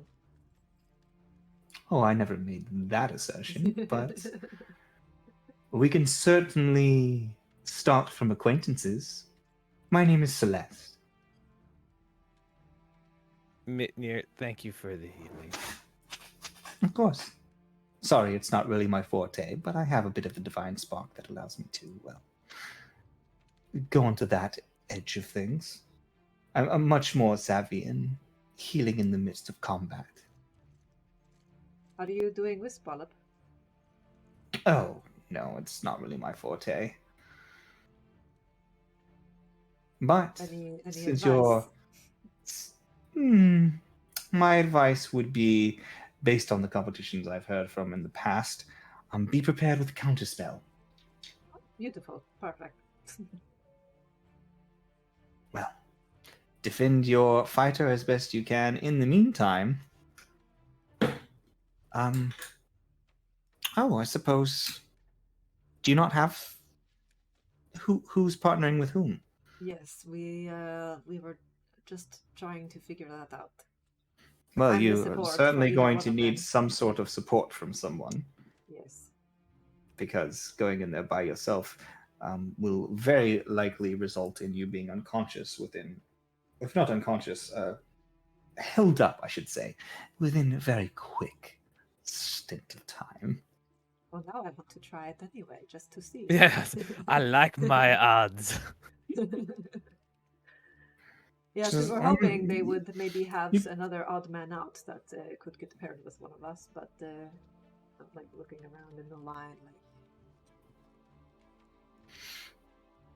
On the plus side, it is a simpler task in which you're not directly competing against intelligent casters, but you will. You think they let me go in twice? This would be backup for both of it. I would talk to the proctor and see what he says about that. I like. In the meantime, good luck to... What were your names again? I'm sorry. Mitnir. Zeti. That's Orin, the quiet Orin. one. All right, New Death, the group. Well, can tell that you're all very interesting individuals. Not the usuals I see around here. Well, except for your friend Owen, of course. He's one of I'd my surprise kind, you. as far as I can tell. Yes, Well. you could say we're a bit of a motley crew. But thanks for your help and your advice. Welcome to High Realm Academy, and hopefully I'll see you in the competitions. And then she stands up and walks away, and she says, "Come along, extras." And you see the two that were walking with her. She's like, "My name's Budgie." So We've already I- established she's not good with names. Can't help but imagine that they're both wearing red shirts. yeah, basically, yeah, absolutely. Real quick, I'm gonna go ask the proctor. Like, all right, it looks like there's an uneven number of people signed up for this. Can I play backup for both of my friends? Make a persuasion check. Persuade. Oh, that's her sheet. That's not me. Persuasion. Ooh, that is a 21. 21. He's like, I mean, if you've got the spells, go for it. But know that you'll be graded on the performance as a whole. Just go with Orin, and I'll go by myself. It'll be fine. I'll either do great or I'll be unconscious. That's I feel highly like- ill-advised. I mean, and You see, he don't- pushes his glasses up on his nose. Judging by your certain lack of grace in the way you move, I would say chances are you're gonna be real bad. Let me and Oren go in first, and then we'll see what you're up against and what shape I'm in, and we'll decide then if I go in with you as well. Yeah, don't worry. We've got a secondary challenge level, so we'll just make it a little harder for you as the support on the second trip, so you can be surprised twice. Well, I can't wait. as it is, you're next. So as you guys step in, Orin and Seti step into the zone, you see what appears to be a narrow hallway with, at the very end of the hallway, it's almost like set up like a golf ball on a tee, right? You can see it sort of like spreads out, and then there's like this sort of circular room ahead of you. And right at the edge is a little caged area that sort of like sits within the sort of like triangular section. And there's a little door that's open. Say, singular Wiswallop competition. Comes like over like almost like an intercom. Take your positions, please. I assume there's like some kind of line or marking where we're supposed to stand. There's like, if you guys don't move, because there's no markings or anything. You guys have witnessed Wiswallop before, right? Nope. Nope. Oh, Striker, if you look to your right, and you see that there's like this little little display case. Pick your striking stick. It's literally any weapon you want it to be. You think anything is fine, but to pick a striking weapon, you have to use that particular weapon. They're non-magical. Basic weapon. That is the only acceptable striking device that may be used to strike an orb or wisp, if you will. The only exception would be natural abilities. No magics or arcane nature of any kind. No use of fractures are allowed. But if it is something that's part of your physiology, let's say you have extra stretchy limbs or something, or you have a polydactyl tail or whatever, you could use such a things. What if I can bamf out some wings? Is that fine? Sure, wings are a part of you. All right. Also, let it be known, since you bright people in the Celestial Academy have a tendency to shoot light out of their hands, as long as it is not of a magical nature as a spell casting, but a natural ability within yourself, it is also allowed.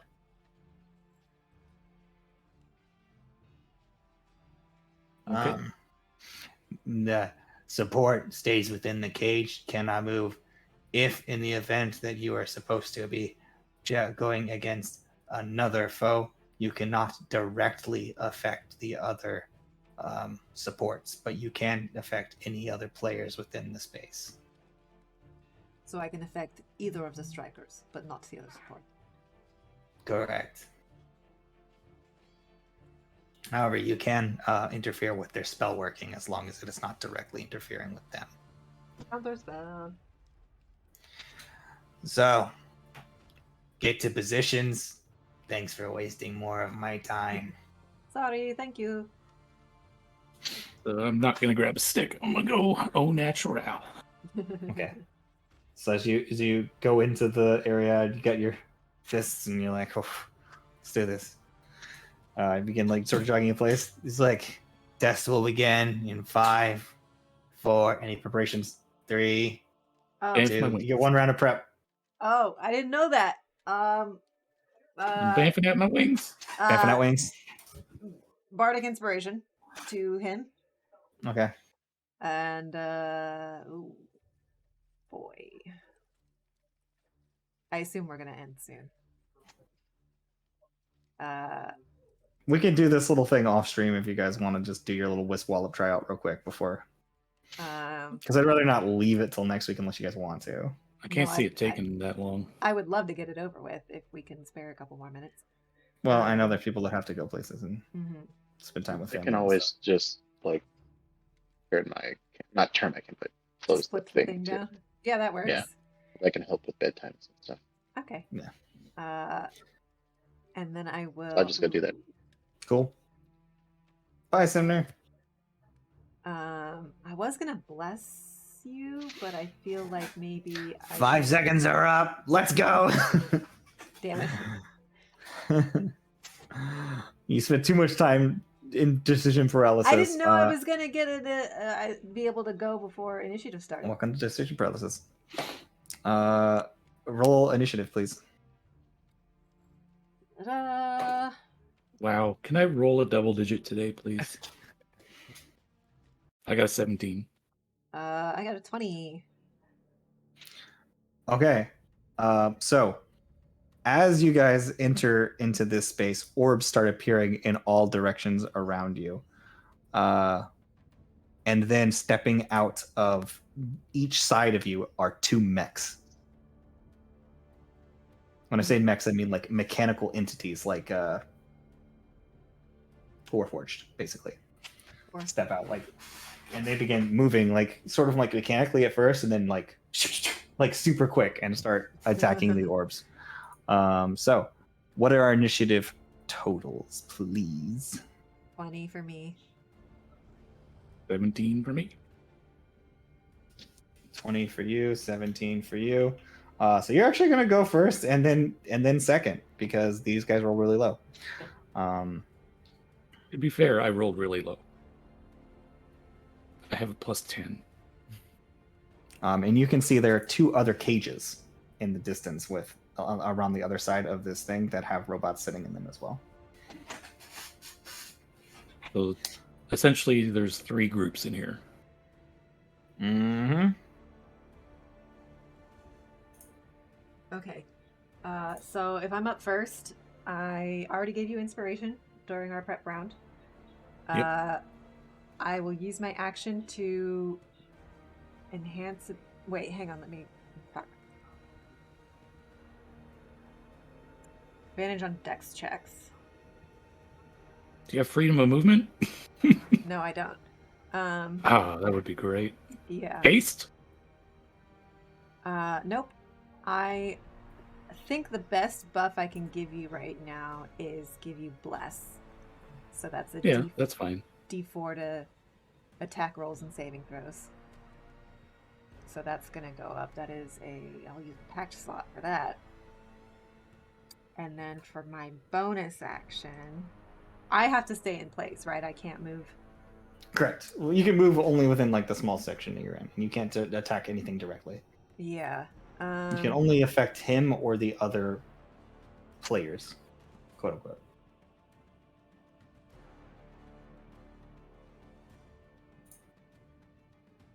already used otherworldly guise. Well, you're not gonna get targeted except by like maybe a counterspell, so you should be fine. Yeah, I'm just seeing what I can do that's a bonus action that might be useful in any way.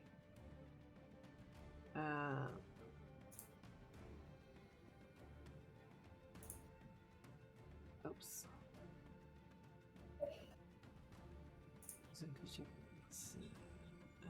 That's not helpful. Yeah, I don't think I have any helpful bonus actions, so I guess I can't do anything. That's fine. Yeah. And I'm loading. It's taking me a long time to buffer anything. Okay. Orin's up. All right, Orin. There are several different colored orbs hovering around you. Some of them are moving faster than others. Like what kind of range am I looking at? So the space that you're in is only 30 feet. So you can get to pretty much any one of them that you want to within that time. Like literally, especially since you have wings, because like you're in this little basically sphere. Yep. Because of your wings and the speed that you have, you can get to any of these that you want within that time. It's just about how many you can strike and hit and which ones you choose to attack. As I didn't mention this, but different color orbs are worth different points. Okay. And they have different ACs depending on their color. How many orbs is there? How many orbs are there? Yep. There are, because I didn't, when we do this properly, there's going to be like a full layout and they'll be positioning and stuff and it'll be a much bigger arena. But there are 25 orbs inside the arena that are blinking in and out of existence. And how many different colors are there? There are 1, 2, 3, 4, 5 colors. Okay. So I'm just gonna like fly into the middle, like the center of the sphere, I guess. Mm-hmm. And then I'm gonna start shooting radiant sunbolts, and I'm gonna hit 4 different colors. All right. So there's green, blue, purple, red, and orange. But as far as you can tell, there's a lot of greens, smaller amount of blues, smaller amount of purples, smaller amount of reds, and a single orange. Ooh. I'm gonna try the orange first. Okay, make an attack roll. Oh my fucking god. I'm not even gonna use inspiration on that, because I rolled a fucking 4 Woof. plus 10 for a 14. Miss. So second attack at the orange. Jesus Christ. 18? Miss. If I could just roll a double digit, this would be great. Okay. Natural 20. You rolled a natural 20? What's the total? 30. 30? Okay. Because of a natural 20 and because of the total, you just hit it. And I gotta dock off a key point. So the second that happens, there's kind of like a moment where the robots kind of look at you and then look back. Do I have to roll damage? Nope, it disappears. Okay. There's no damage to this. It's just about hitting. Just hitting. So then my last shot will be at a red one. Okay, make an attack roll. Never mind. It's a natural 1. So that's your first round. You see the robots. Boy. Three single digit rolls and a nat 20. A spell comes your direction. Counterspell. I don't know if you're going to do anything. I need you, Orin, to make me I believe it's a wisdom saving throw. Well, if it's... I counterspell as a reaction. When a creature within 60 feet of me casts a spell. So as long as he's within 60 feet of me. Yeah, he's within 60 feet of you. It's a 30-foot sphere. I will do it. What do I have at 5th level that I might want to save? You don't even. Who knows even what the spell is, right? I don't know. Like, it could be nothing, but he could be hitting with like heavy shit right off the bat. I- Yes, but wisdom saving throw. Even if I counterspell it, No, unless you. So your counter spell has to. It's about it the has to level that you succeed. use versus Yes. the So level I'm versus. gonna use a 4th level counterspell. So if it's 4th level or below, it works automatically. Is that how it works? Yeah. Well, if That's how it works. Yeah. so, If the spell's higher than yes. 4th level, you have to make a roll. Okay. Right. Yes. You counter the spell. Okay. It is a 4th level. It was a 4th level spell. Okay. Perfect. So that one spell, you have another spell coming your way. Counterspell. You can't. I can't do it again. It's another reaction. Damn. You it. already. Yep. So wait, this guy's casting like a cantrip. No, there's 2 casters. There's 3 Oh. groups. But they're both targeting him. Yeah, because it's a test to see how well you guys do together. Okay. So I need you to make me a wisdom saving throw.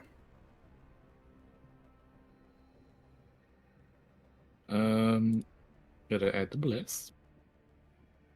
So 28. 28. Nice. You succeed. And you are not slowed. That's good. Yeah. So that's that. The other 2 attack, and you see that they're like whizzing by. They're popping a couple green ones, blue ones, and they're making like 4 attacks like you around and just pop, pop, pop, pop, and just hitting these things.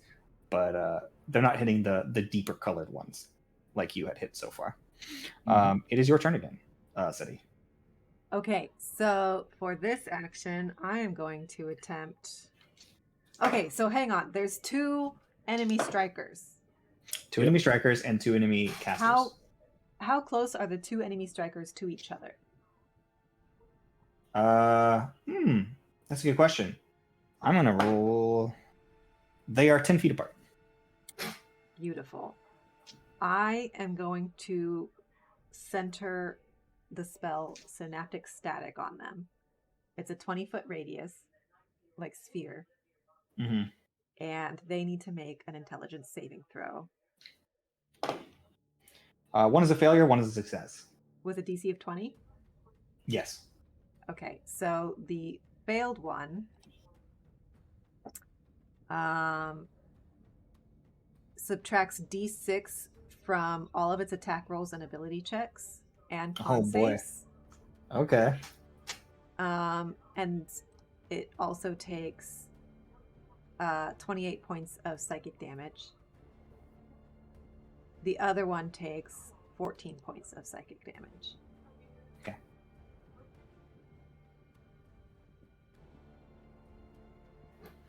Oh, that's All con damages save. in this competition must be non-lethal, by the way.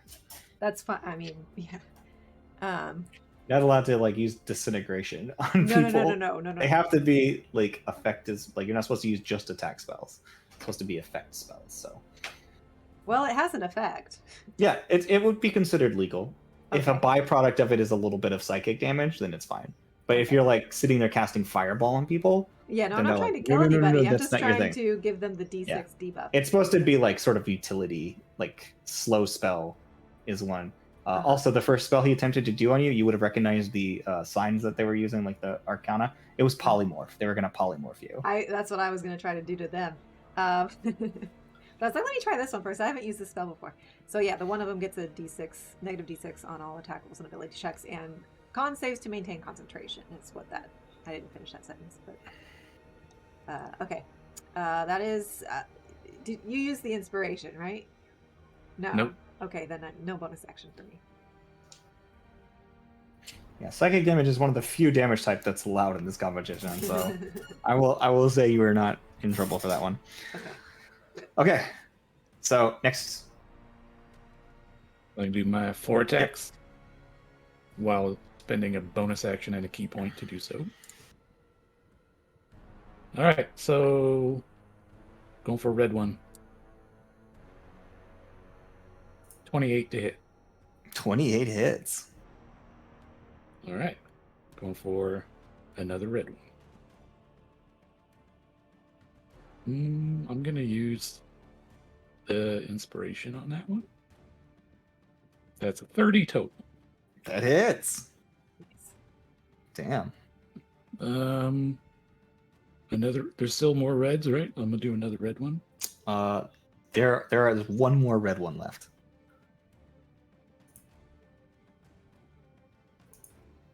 That is a 27.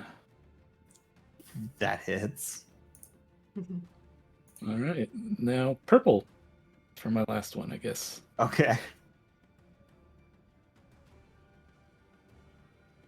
That is a 26. That hits. That's my 4. Okay. So as you go, you hear, all right, that's enough.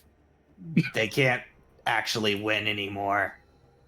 So, good job, I guess. And the robots power down.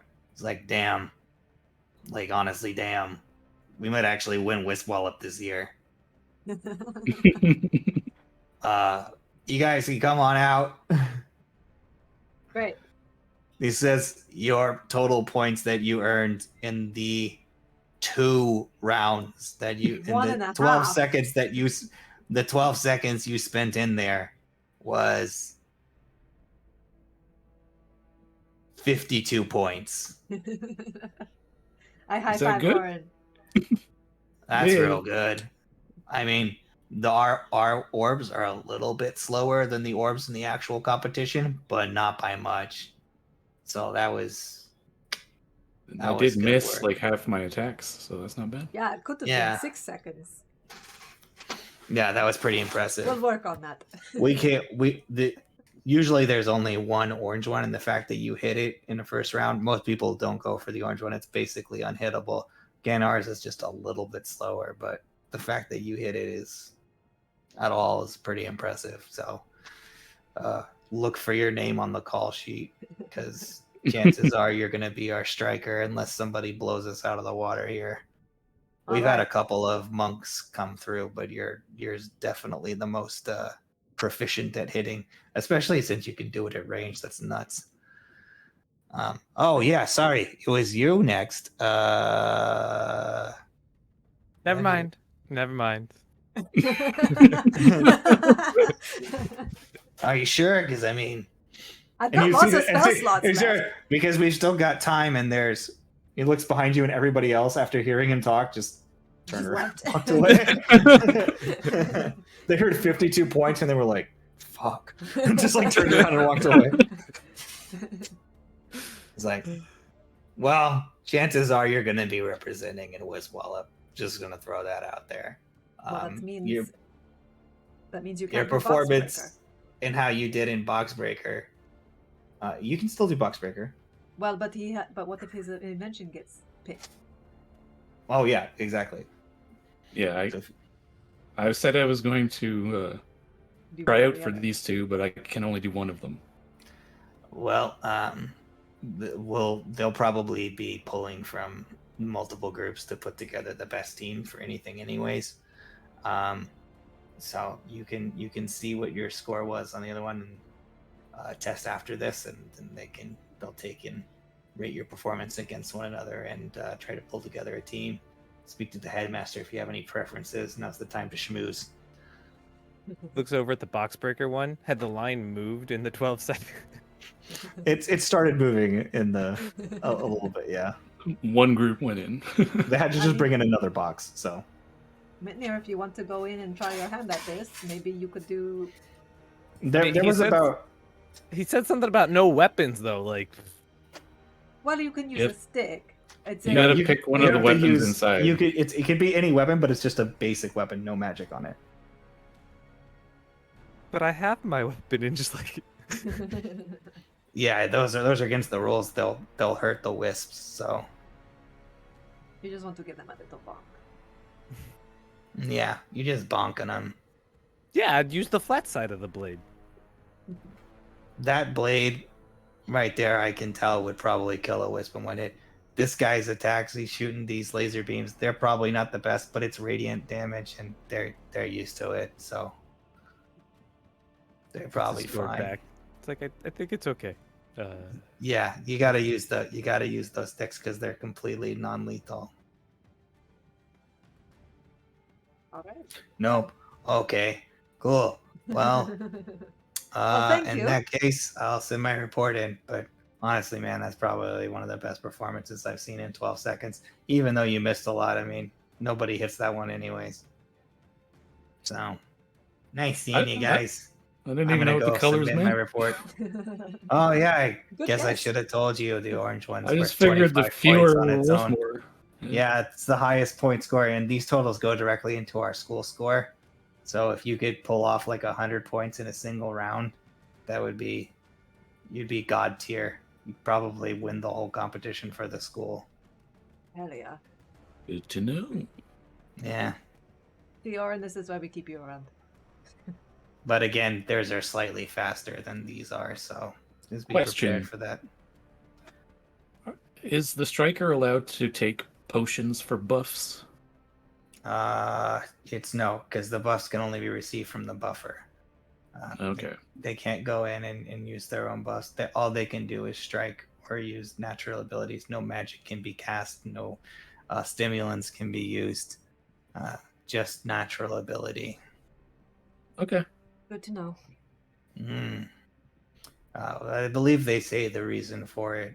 I mean, all of these competitions are set up for some sort of like strategic something or another. None of us really know for sure, but it's the ability of one person to act while another person is in a realm of anti-magic, and it's about performance and such in a situation in which one person has no magic whatsoever. So, anyways, good times, guys. Good times. That puts Wisp Wallet competition to a close. Good luck, everyone else still doing Box Breaker. I'm out of here. I got lunch. Well, God, it's dinner time. Fuck. I think as Oren sees everyone else decide to leave, he's like, sorry. He gets up and they're like, no, man. Like a couple people come up, they're like, no, honestly, man, like we're gonna win. Like hell yeah. So like you get a little like a small crowd of like fanboys / girls, kind of just being like, that's pretty impressive. We thought you were going to be shit after we saw you guys walk out of the thing, bleeding. It's like they're boxes. just kidding. So with that, as you guys get to your respective positions and you finish your time and probably head down for dinner, we'll go ahead and end our session there. Thank you guys so much for hanging out. We love you. And remember, We did it We for did the it for the rolls. rolls. Ha! Good night. Someday Gotta it'll make be up for- everybody, but that's pretty. Got to close. make up for the fact that they weren't here. Yep.